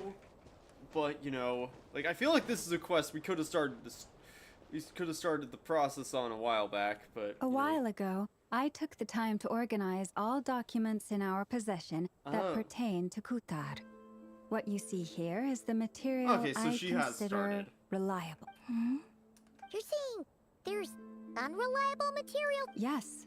Most of the information we have was transmitted through an oral tradition. Inevitably, some of her stories were mythologized and deified over the years through countless retellings. That's why I organized them into reliable and unreliable. What happens with oral religion? There's no sense seeking answers in history unless we can ensure the veracity of the historical record. Makes sense. Alright, let's take a look through. Clear and concise would be one way to describe the writing style of those historical records. We could just as easily describe them as terse and dry. And since Llama already knows the material like the back of her hand, the quest to find new information is tough going. Almost all these records refer to Kutar instead of Columbina. Although neither of those is her real name. Paimon's not sure what point she's trying to make. What we can gather from these records is that the Frostmoon Scions worshipped her as a god, placing impossible expectations upon her. They wanted nothing more than for her to be their god. I cannot fault them for their earnest faith, but for all their devotion, worshipping her day in, day out changed nothing. Yeah. I imagine that none of it resonated with Columbina. It's interesting that Llama has also switched to calling her Columbina from Kutar. It wouldn't surprise me if, even back then, she had already begun to reject the name Kutar. And Llama speaks the truth. When I heard them call upon Kutar with hope and expectation in their voices, they may as well have been calling upon somebody else. When you were organizing this task, what criteria did you use? That's a bit complicated. I looked at and how realistic their portrayal of Kutar. Amongst the Frostmoon Scions of today, only I know of her existence, and I alone have spoken to her face to face. That being said, I have sensed some changes? Seems like this is getting us nowhere. For what it's worth, why don't we check? Sure. Give me a... Yeah, even if... Oh gosh, it's more. Exerting but a fraction of her divine might, Kutar sheared a great mass from the snow-capped mountain and cast it into the sea. Yeah, right. That doesn't even begin to pass the sniff tip. The 3 moons are not but lies through and through. Only one moon has ever shone for us, and Kutar is her name. We've heard something like this The vast majority of ancient texts are filled with fanciful tales like these. Kutar did not speak, merely gazing into the distance in silence. Clearly, whoever wrote this text never even met Kutar. Otherwise, they'd know that her eyes are always closed. What about you, Traveler? What are you reading? Seems like a collection of Come on, let Paimon see. Whatever. The child wished to build a wooden nest with which to shield a fledgling bird from the cold. But being so young and lacking in strength, the child could not snap the branches from the tree Kutar was passing by. Upon seeing the child, she summoned forward the Kuhenki. I remember that. I love how these are things that she actually did do. Not knowing the meaning of Kutar's divine intervention, the child dear the Moon-Chanter declared the event a miracle and took the nest as a relic, placing it on high for all to see.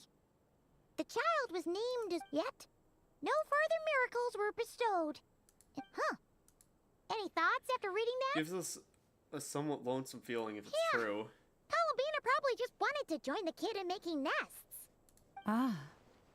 I'd originally considered this a fabrication, because Kutar did not perform any similar actions, but now that I think about it... She didn't know how other people would interpret her actions. She was probably worried about making things difficult for people.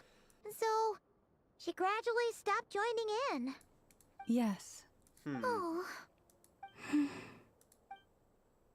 That's funky. And now, I can make no such gestures of warmth.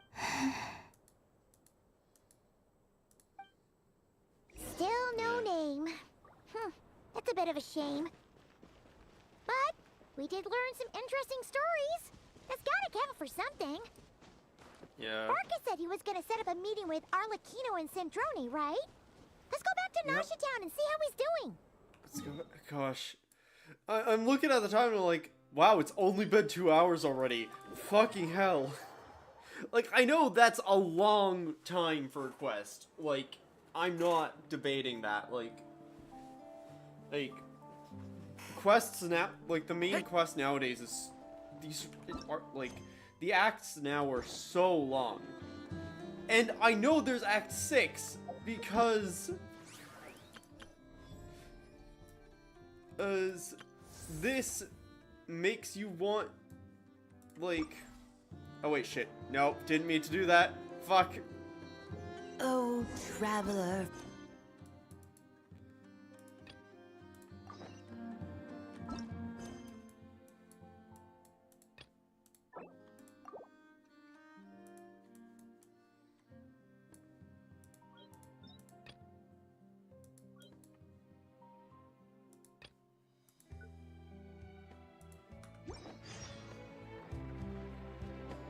Okay, there we go. You recognized me? Nope. Cut her off because that's Durin's quest. Oh, and it's Durin and Albedo too. Talk about coincidences, we meet again. Yeah, this is pretty much the same place we bumped into each other last time. I convinced them to stick around a little longer. We were all waiting on people, so I figured having a little company would help pass the time. Ah, so you've been waiting for us? Sure does. Now you're back. We can go meet up with them together. How'd your investigation at the Frost Moon Enclave go? Pretty much just told us everything we already know. Well, we didn't find out Columbina's true name. But apart from that, it went pretty well. We learned some stories from early days. Aha, just as well that I didn't tag along then. I'm sure our moon goddess wouldn't want every man and his dog knowing all about her private life. Still, So, Barca was waiting on us, but what about you two? Are you with— Oh, no, we already met with her. We discussed that experiment I mentioned to you last time. Oh, and she also handed me this communication device. I'm sure I saw one of these back in the Golden Apple Archipelago. That's right. I understand she informed you about the relationship between the Phantom phenomena and Tevat's borders, yes? She wants me to help her with some more experiments on that front. She said that she'll contact me through this device with more information. Ah, I see. Following instructions and making observations. Pretty common research method. Takes me right back to Albedo's lab. Wait, then who exactly are you meeting? Someone you know. Albedo's met him too. But I don't think Miss Lauma or the Grand Master have been introduced. Met him. Introductions are overrated, especially in cases like this. You! It's you! Kaze. The So, Wanderer without a it's name. not like the Academia has prohibitions against going abroad. Also, I applied for leave. I've been writing to Hat Guy since obtaining a human form. I've already brought him up to speed on everything that's been going on in Nodcry. Okay, good. I am so glad that he still like Durin still keeps up with Skara. Cause like after not being Mini Durin anymore. Hat Guy?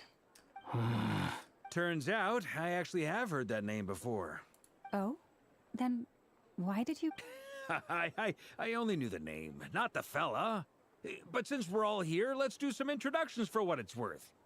I'm Varka, Grand Master of the Night... Lauma, Moon Chanter of the Frost Moon. And I'm a Drioche from the Vahumana Darshan of the Sumeru Academia. Hat Guy. Good to see you again, Mr. Guy.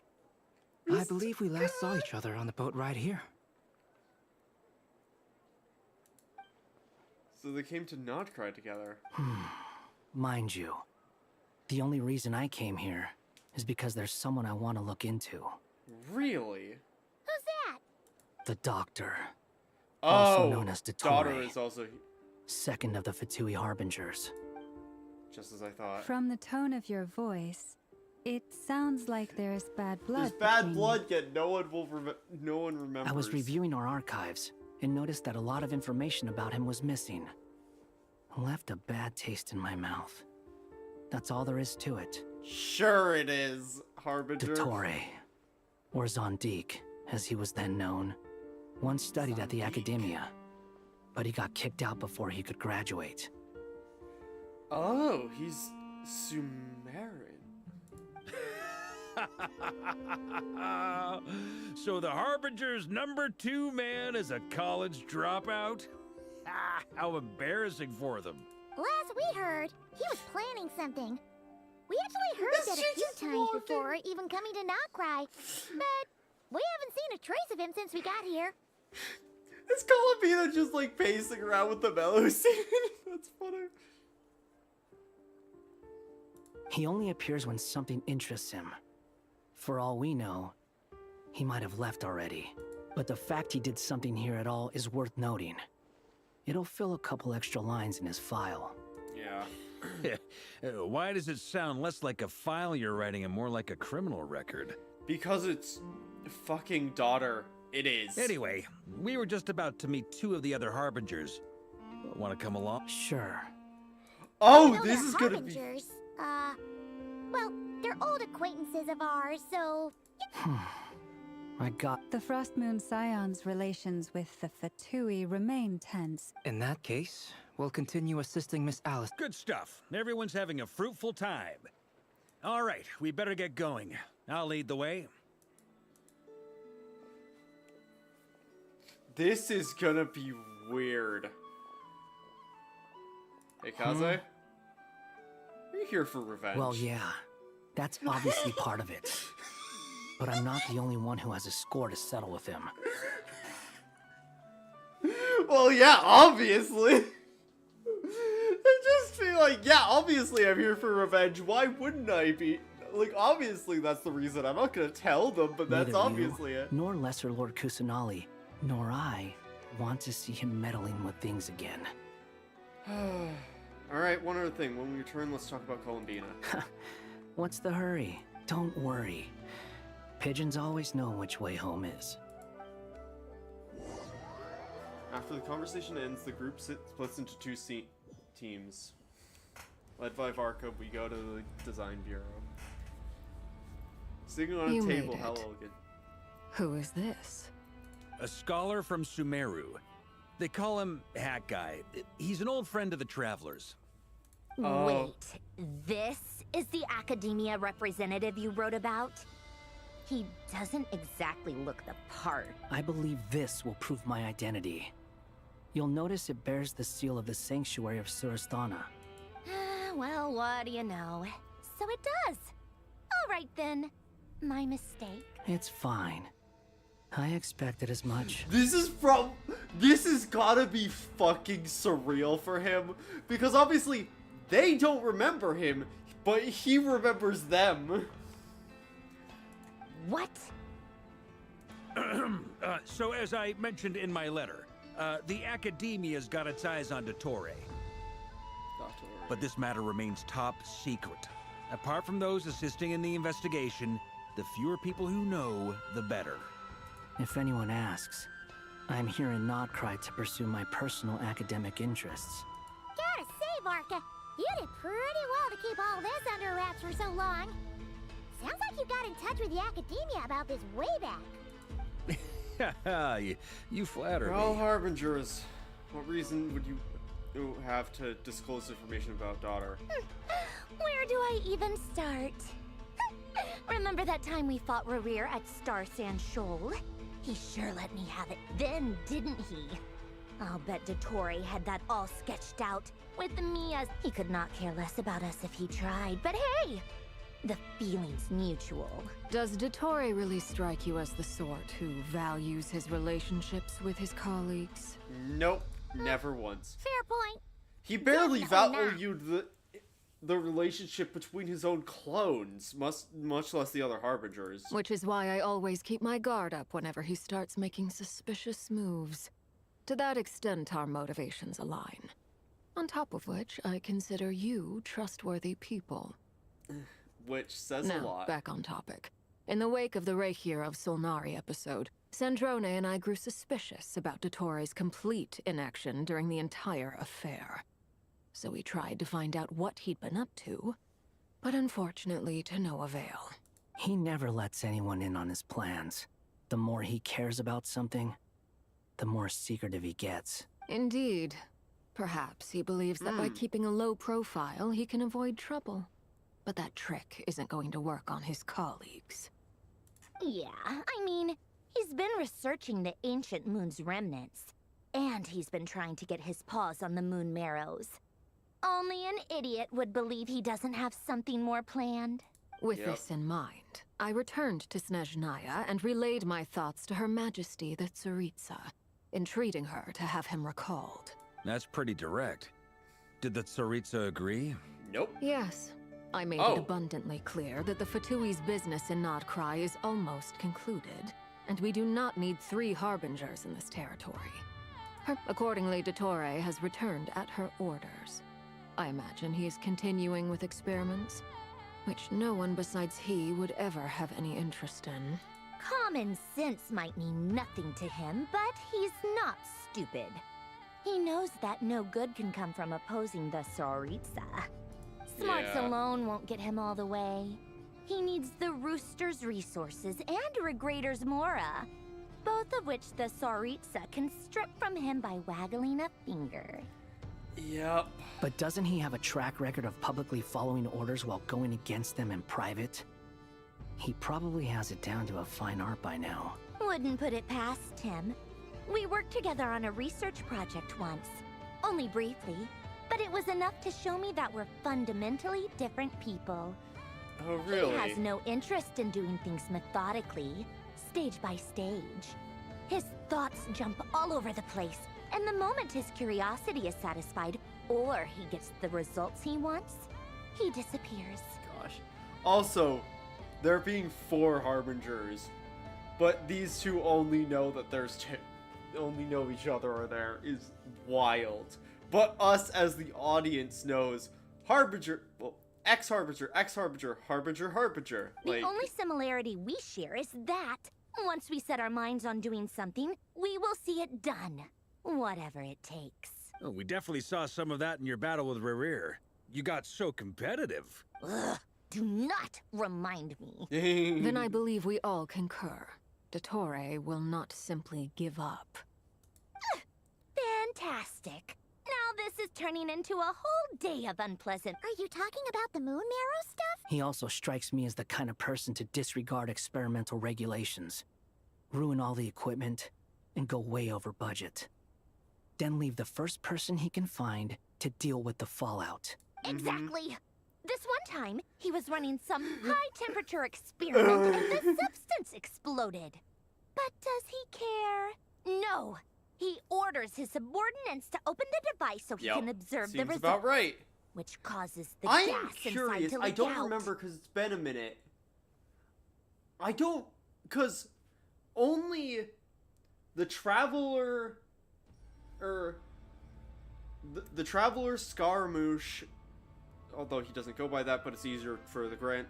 Like, only the Traveler Scaramouche and Nahida, I believe, remember who Skara is and that timeline. I don't believe Paimon does. Like, I don't think Paimon remembers, if memory serves. Because I feel like she would have given it away by now if she did. But I can't remember what the order of events in this history is for the entirety of what happened with, like, Skara's side of things during all of the Samsara stuff. And, like, everything Daughter did, or Dottore did in frickin' Sumeru. That gas was poisonous! If I hadn't been there, and after all that, he left while I was still cleaning up after his mess. What a waste of time, he said. Waste of time? The nerve! He wasted my time! Yep. You've been bottling that up for a while, huh? Hat guy, I must say, you seem awfully familiar Yeah. with internal Fatui Our- affairs. Especially when it comes to Dottore. Completely picked up on it.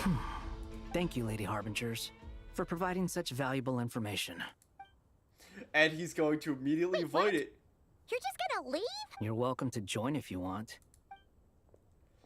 Yeah, because he can't let them Just when know. Paimon thought he'd finally mellowed out. He makes quite the impression. I'll say. I've met tons of headstrong people, but not many of them would join me in bad-mouthing Dottore. Anyway, back to the main agenda. Barca, you said that Columbina has gone missing? Or rather, disappeared. Yeah. We're working on building a connection between her and this world. The simplest method is to find out her real name. I've actually asked her that question before, but she said she didn't know. Considering our relationship, I doubt she was lying to me. What did she do while she was with the As Fatui? far as I recall, she was never dispatched by Her Majesty to claim a gnosis or anything like that. Yeah. Well, no, unlike you, because you were sent after Hydro. The Tsaritsa's plans had long contained a place specifically for her. I always thought that was weird. What could she do that the rest of us couldn't? Knowing what we do now, it's probably something related to Kavaki, right?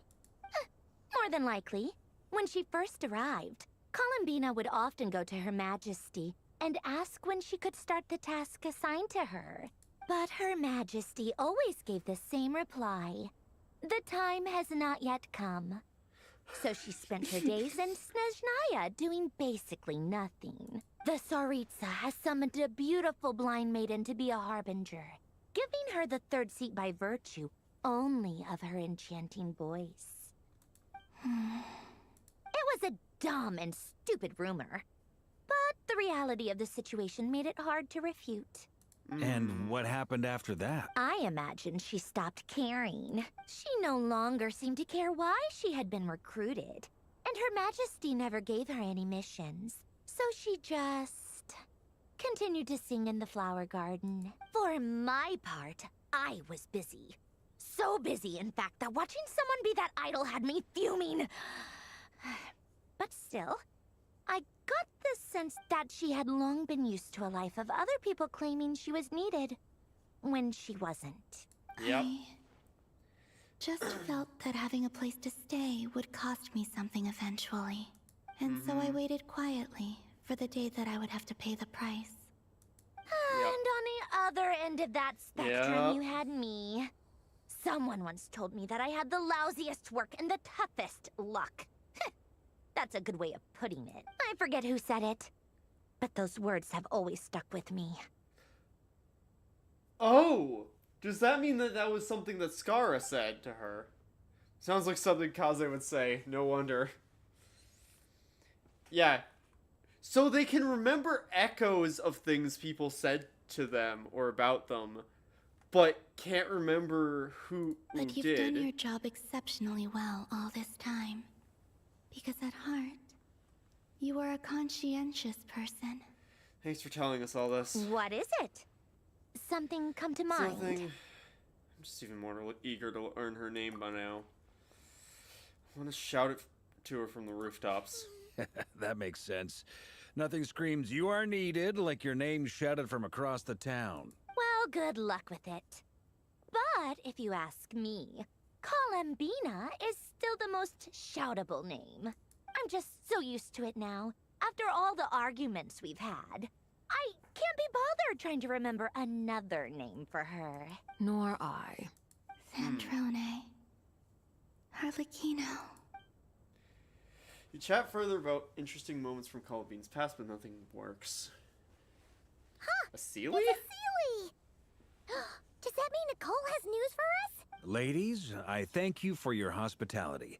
If the chance ever comes up, I definitely owe you both a drink sometime. I'm sure it will. You can make your own way out.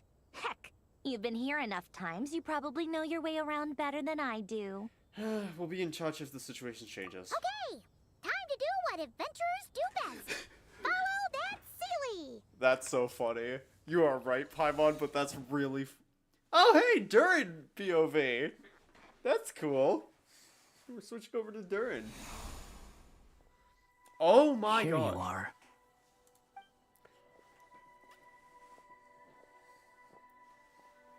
Oh, hat guy. How come you're back so soon? Did things go all right with the Fatui? Fine. Dotori's been summoned home by the Tsaritsa. Couldn't get much more than that. How about you?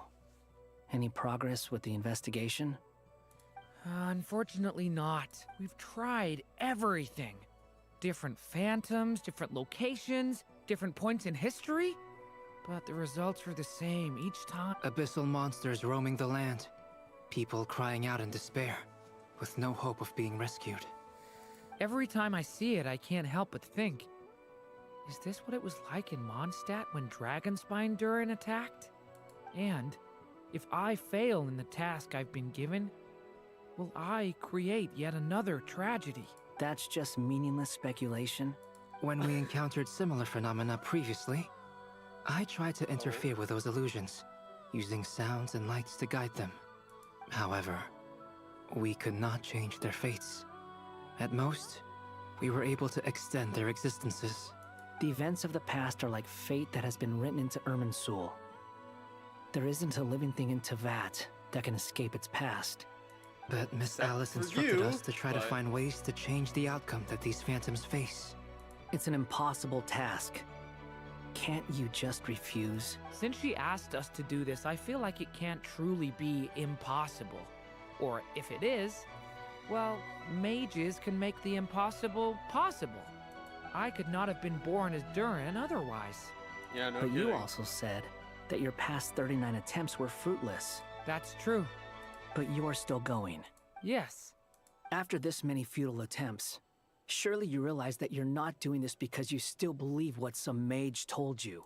It's because you want her hypothesis to come true. It's something you wish for deep inside. So, think for yourself about what you want to do. As long as you don't believe it's futile, it isn't. It's weird hearing him be so genuine, but Durin is like the only person he could be like that to at this point. Yeah. Previous experience indicates that we cannot touch the phantoms, which limits the effectiveness of our interventions. If we want to clear this hurdle, we need to break this rule somehow. Same thought here. Following the same rules means repeating the same failures. Reducing ourselves to mere playthings of fate. So you mean we need to figure out a way to make contact with them despite knowing that we can't? It's really funny, 2 constructs and a dragon. Yes. And I suspect that's something only you are capable of. Everything in Tevat is logged in Irminsul. But the withering that once occurred in Sumeru was a sign that the Great World Tree was being corrupted. This corruption allowed things that should not have existed in Tevat to appear. This is tantamount to rewriting reality to an extent. You're saying abyssal power might be able to affect those phantoms? No one's ever tried it before. If you're gonna try it, it'll take courage. And you have to be confident that you can control it. Is anyone there? Has anyone seen my daughter? She's missing. I have to find her. Stupid hats. I hear someone inside. Spargana? Ah! If I can use my abyssal powers to warn him that there is danger here, maybe it'll change his decision. Yes. The important thing is not the nature of the power.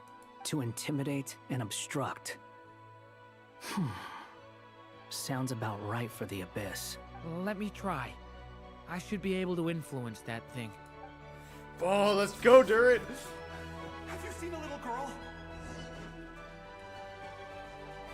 What? This isn't the time for that! Just run! Oh no! He's built better than my Durin! And he's probably also C3, yeah. One's I hear C0. someone inside. Spargana? Are you in there? Durin can use the power of the Abyss to affect the world in which the Phantom is located. For instance, using it... Okay.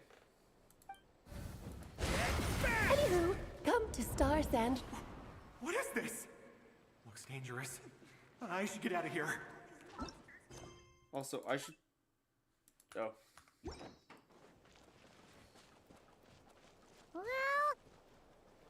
Yeah, so Alice is telling me to go do Durin's quest because I really accidentally started left. it early. Ha!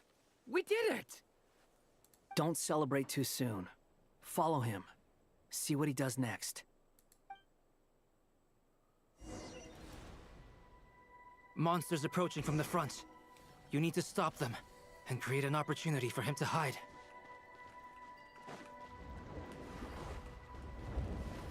No! There's monsters ahead!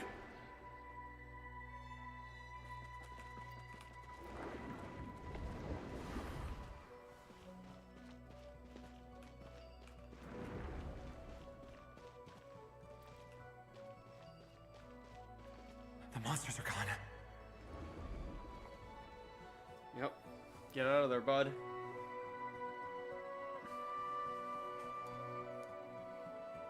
The barrier's gone too. How odd. Anyway. Quickly, let's... Yeah, let's go. Wait, there was someone else here? Don't go any further. We've got anti-monster traps laid out everywhere. But my daughter must just be up ahead. I have to go. This way's blocked.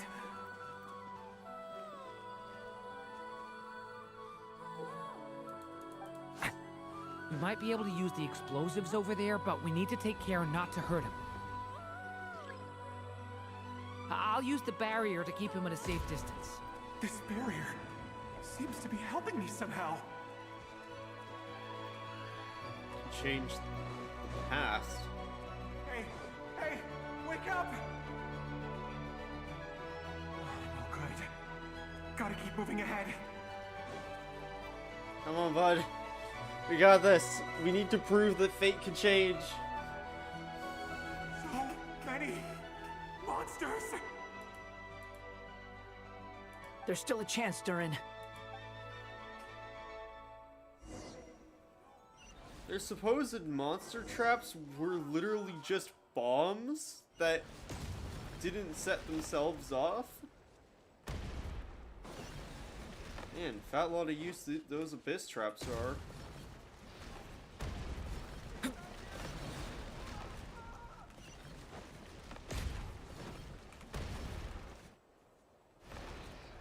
Help me! Damn it.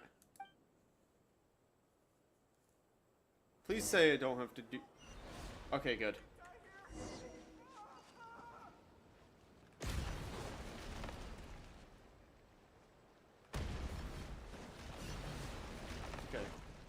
these are first.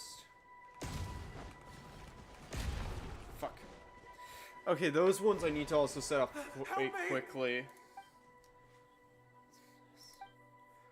That's my best. Come on, bud.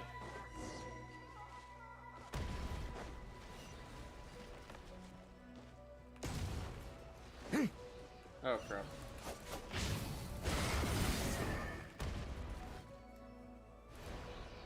Help me!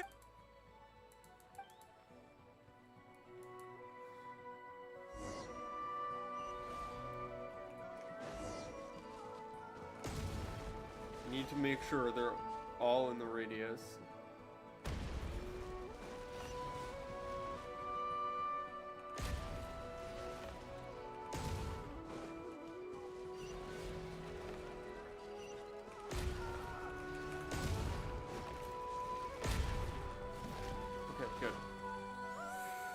Okay, this so is it's a new almost done. development. I've never seen this happen before. We might just be able to save this person. Which is wild if this can happen. Because if we are actually changing the past...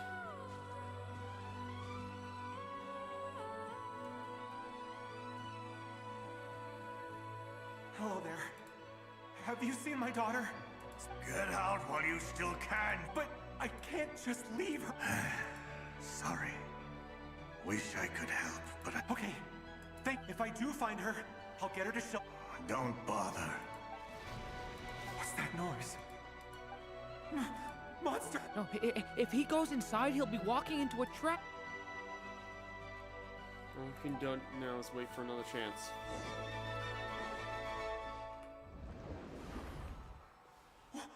Why? How will I know where Spargana's gone like this? You know what? I'll trust this strange barrier. It's gotten me this far after all. And it keeps them protected for a bit anyway. What? What's this? Hey! Let us... Spargana, are you there?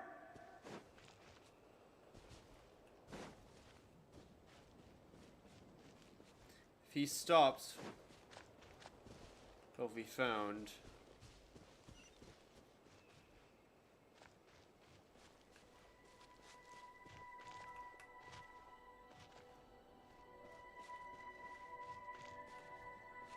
Oh wait, did I sequence break it? Hey! Oh no, he's fine. Never mind, it's fine. Yeah, he can't stop. He needs to keep going. Thank you. Yes, it's one of hers for sure. That's her. Durin, just like last time. Use the explosives.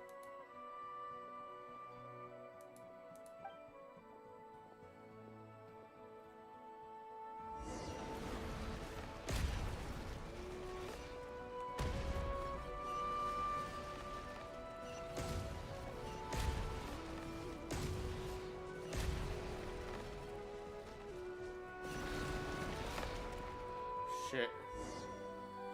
It's not enough. It won't work. There's not enough left. If he but then this clue could be the key. It might not be the only one. Better he misses that clue than loses his I guess so. Yep, restart. Go back in. Stop him, Durin. We can't let him get any further in. That's my daughter's book. She's passed this. I've searched and searched. I no longer have anywhere else to...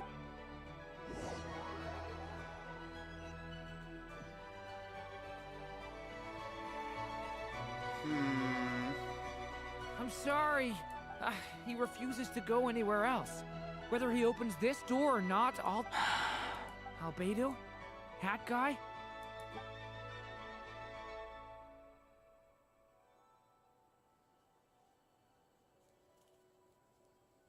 Why am I here? What's going on? What? All these scenes running through my head. Huh? What? His reactions have changed. How many times have I... Huh? Wait. You can see us now? I feel like I always could, but that I only just realized. But you were the ones guiding me using that marked barrier, right? I haven't done anything yet, but those monsters, those deaths, I won't find my daughter. What? No. Yes. Even so, we're trying to find a way out of this. You've not seen my daughter either. It seems she really isn't here. I'm sorry we couldn't help. I'm just tired. How long do I have left? Experience says 15 to 20 minutes. 15 to 20. Thank you for all your help. Let's rest a while. Now's not the time for you to start pitying up. It's not pity. I'm just... Oh... You say you're from Mondstadt, yes? And you're from Sumeru, where they've built... Yes. It seems you... Those names are unknown to me, I'm afraid. I have, but... I see. That was where my ancestors once lived. What about Delphi Pytho? I've never heard that name. Then what about Sal Vindaknir? I have seen that name on stone tablets on Dragonspine. I see. Sure enough, there was no way to turn... I'm sorry. I was the one who asked to chat, but it seems like we're too many ages apart. It's all right. We do... From how you speak of your lives, things must be going all right for you. They are. Mondstadt is a place of freedom and happiness. There's a lot of good people in the church and the Knights of Favonius. And even out, we have festivals a few times a year. Everyone gets together to... Sumeru is a lot more uptight. Not really the kind of place where you can relax. But if all you want in life is to seek knowledge, I guess it's pretty much paradise. That's wonderful. In other words, after this all-devouring black tide passed, humanity did not merely avoid extinction. I mean, I can see you all right now. That must mean that... That's true. Well, time's almost up. The chances are slim, I know, but I'd like to spend these last few minutes looking for Spargana. May we meet again. Well, or not, most probably.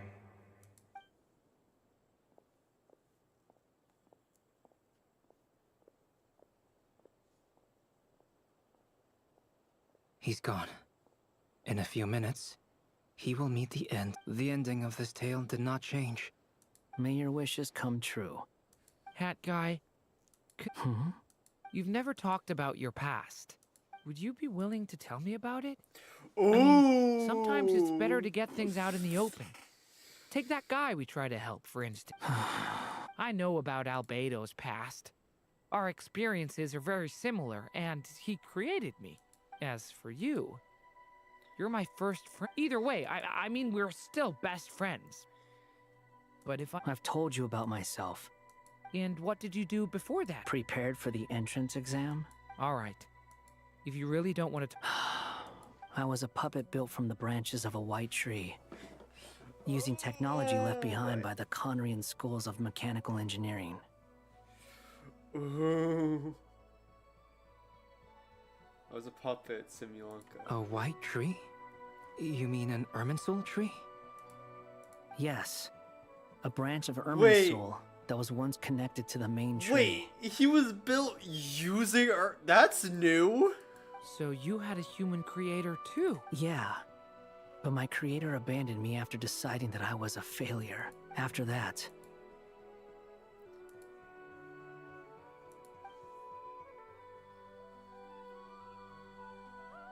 He became Scaramouche. Durin. Resisting the influence of the Abyss. Suppressing the urge to destroy. Trying to do the right thing. None of these things are easy, but no matter how hard they are, trying to rewrite past wrongs is far harder. You asked me if you would create a new tragedy if you failed. But the real answer is, yes, you That guy. But at least you've got people here to help steer you away from the wrong path.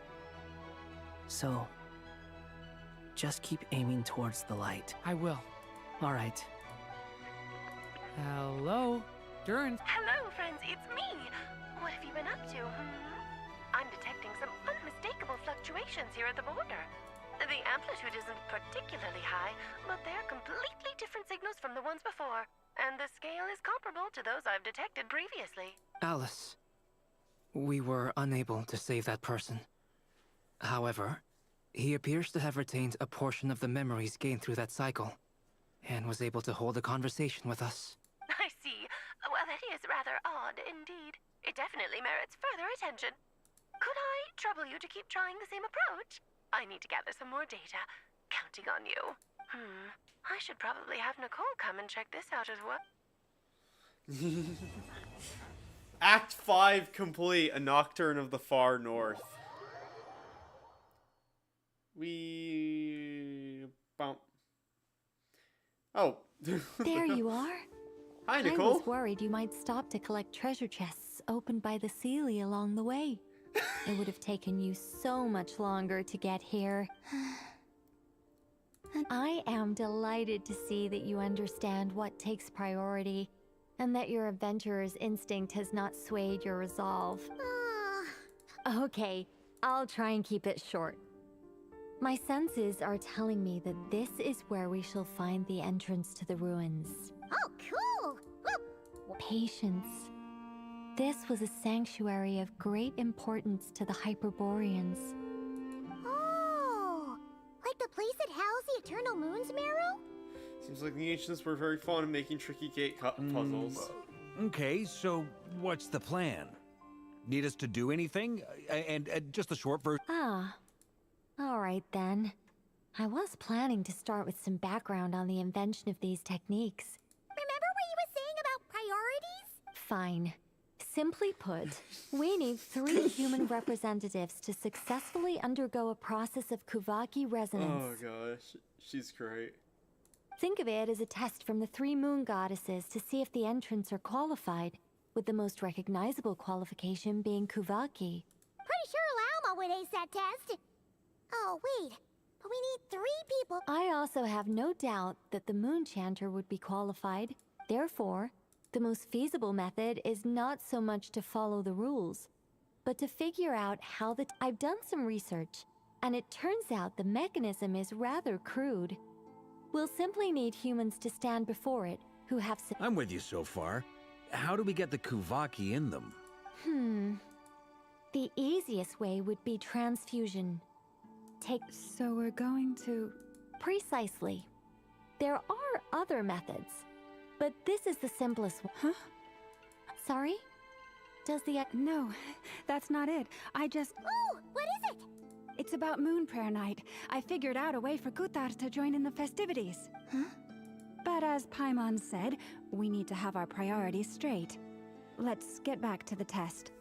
I'll follow up with Nefer on the festival arrangements. Oh, okay. Anyway, is this really the best? If you think that's dangerous, wait till you hear the other methods. I'd be more than... No need, we're good. Very well. Kuvaki transfusion it is. It would be rash to simply infuse the Kuvaki and hope for the best. The symptoms are similar to another condition that some people living... So, before we execute our... Once that is done, we will have to complete the resonance process as rapidly as possible. The participants must remain stationary while the Kuvaki circulates and bonds with... What? No! That's some hardcore fasting. They'll all be monks by the time How they're long through. do they have to keep this process 3 days. Oh, that's so long! And we still need to find... Fasting? What are they talking about? I got this. Don't you want to think this through? Haha, count me in too. 3 days without food. Miss Nicole has made it clear that this is the easiest way. The way I see it, there's nothing else to discuss. It's time to Compared to step having up. Columbine disappeared completely, fasting it for a few days is nothing. Yeah, you're right. In that case, Paimon volunteers to be captain of logistics. Logistics. Keep the fires lit and grab... Then Good we'll work, start with you Paimon. first, traveler. Please step forward. I don't think anyone else is needed for this, Nicole, I'll be honest. Like, do you know my deal, girl? How's it going? Do you feel anything? Nope. I literally have the moon marrow How inside about my now? body. Nope. And now? Still nothing. What about now? Did you do something? Guys, it's not a competition, you know. All right, I'm officially impressed. Even as a descender, you can withstand far more than I imagined. It's like I summoned a giant stone titan to arm wrestle you, and your arm hasn't even moved an inch. In my last attempt, I infused 5 times the amount of Kuvaki required. That much? Yes. Safe to say, compatibility won't be an issue for you. You're eligible to join. You're All right. next, Mr. Varka. Alright. Sure, here goes nothing. Varka All just right. gets obliterated I'll because start where we left off. Whoa, whoa, whoa, hey, wait a minute. Yeah, I knew it. I knew she'd... No, not great. I kind of want to puke. Feels like I've been drinking. You think this is funny? I just lost to a young lady in an arm wrestling contest. I'm never gonna live that down. My apologies. I'll lower the concentration and try again. I mean, to be fair, Varka, like, you have learned today, maybe not fully, maybe it hasn't fully passed your head, but you have effectively, in the past couple days, had the knowledge onto you that I am over 6,000 years old. The Traveler's no young lady, let me tell you. Oh. How's it going, Nick? I'm not as dizzy as last time, but I can still feel it pulsing around. In that case, you wouldn't be an ideal choice, Mr. Okay. Let's go ask some of our other friends then. Let's gather the gang. Llama's obvious, right? Because she's... No surprises here, Miss Moonchanter. Nefer. Nope. I'm getting a... Shame. Nope. Whoa! I'm itching all over. Allergic reaction. We can't... Huh? Well, The Hexenzirkel is an organization that cares for... She just refuses to do it on Ido. Is something... The candidates have to be human. I guess that rules me out. Huh. Everyone except the Moonchanter got beaten. Guess I don't need to feel so bad after all. I mean, Perhaps I could ask for volunteers among... I'll see about talk. In fact, I think we had some former Frostmoon Scions join. can you give me the scientific explanation for how the test works? Then we can just zip through Nashatown, going up to people and pressing a button to check their status. No. Wow. how about I contact the Knights of Favonia's garrison in the Wave Chaser plane? Shame that Lohan's already left. And that guy's even tougher than I am. That who? Strange. The moon goddess is clearly revered by Met. She mentioned that the world has rejected her from the very beginning. And when we fought the Rayhir of Solnari... Also, Paimon's not sure revered is the right word. Gratitude, certainly. It's basic reciprocity. She helped us. Yeah, even though she looked like she didn't care. A review of the relevant data leads me to conclude that Miss Columbina is a good person. Yep, you bet. They really think so? I'm super surprised that Columbina isn't her actual name, though. I think it really suits her. It's light and graceful and... I know, right? Unfortunately, that's not our decision to make. Columbina. That was the code name the Fatui gave me. But it also came up in the song I heard when I was Wait, is it gonna turn out that Columbina's her actual name and the Saritsa just gave her her actual name? She just... What? Is that really all there is to it? What do I truly think of my own name? Is there anyone left who will still call me by that name? She told me to pick whichever name took my fancy. Why did I pick Columbina? Maybe because I felt she never wanted to become Kuthar and be worshipped as a god. Moon Prayer Night is getting closer by the day. Then allow me to try. Huh? What are you doing? You contacted your friends via the Adventurers Guild. Sandrone has been keeping an eye out for some since I have the ability to accommodate him. Yeah. When She can we literally begin? she's the only other person here, other than the person we can't see, who has a moon merit. I see. We can begin right away.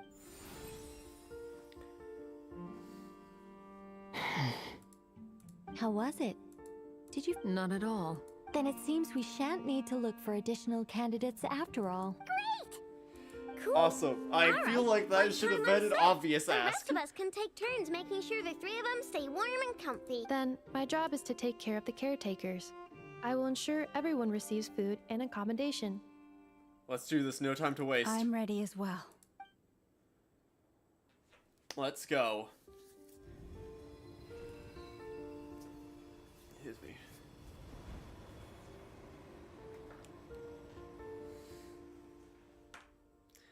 It's so cool to have, like, Arlecchino be so involved with all of this.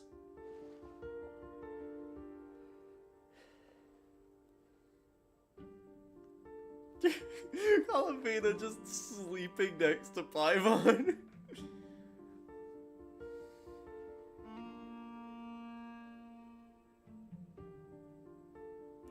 Also, it's interesting that there's a specific thing with the Hexen Circle about protecting children.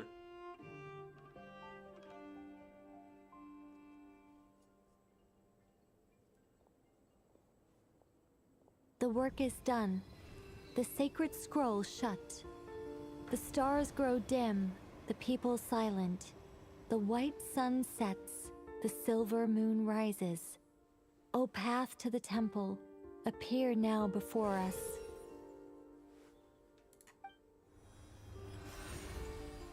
Awesome. Wow!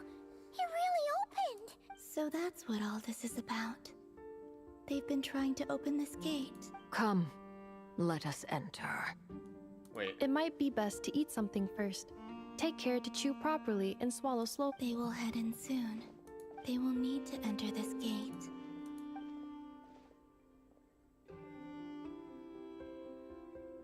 Huh? I cannot pass through. It has been 3 days. Can I really hold on until moon prayer? Oh no. Act 6 started. Damn. Nocturne of the Fog. I have confirmed that you are all in good health. It's good to know you're all well.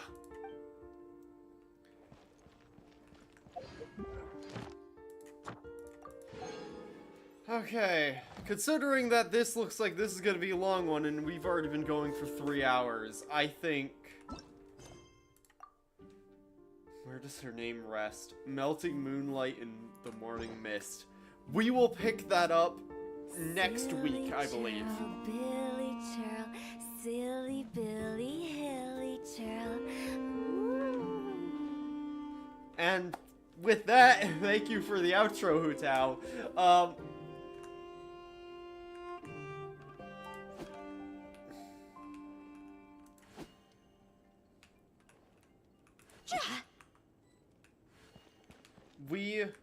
That is where I shall end today's stream. Thank you all for watching. Next Tuesday, we will pick up and do Act 6, I believe. So yeah, other things to note. Tomorrow, Minecraft as per usual. And Saturday is the first video of the, the first video of the 12 videos of Christmas goes up. So, that is exciting. Those have been a lot of work. And I'm still working on the final of those videos because it's one of the biggest, most time-consuming, especially mentally time-consuming projects I've ever done. So I implore you to watch that one at least. That should go up on Christmas Eve. Thank you all for watching, and I'll see you in the next one. Bye-bye now.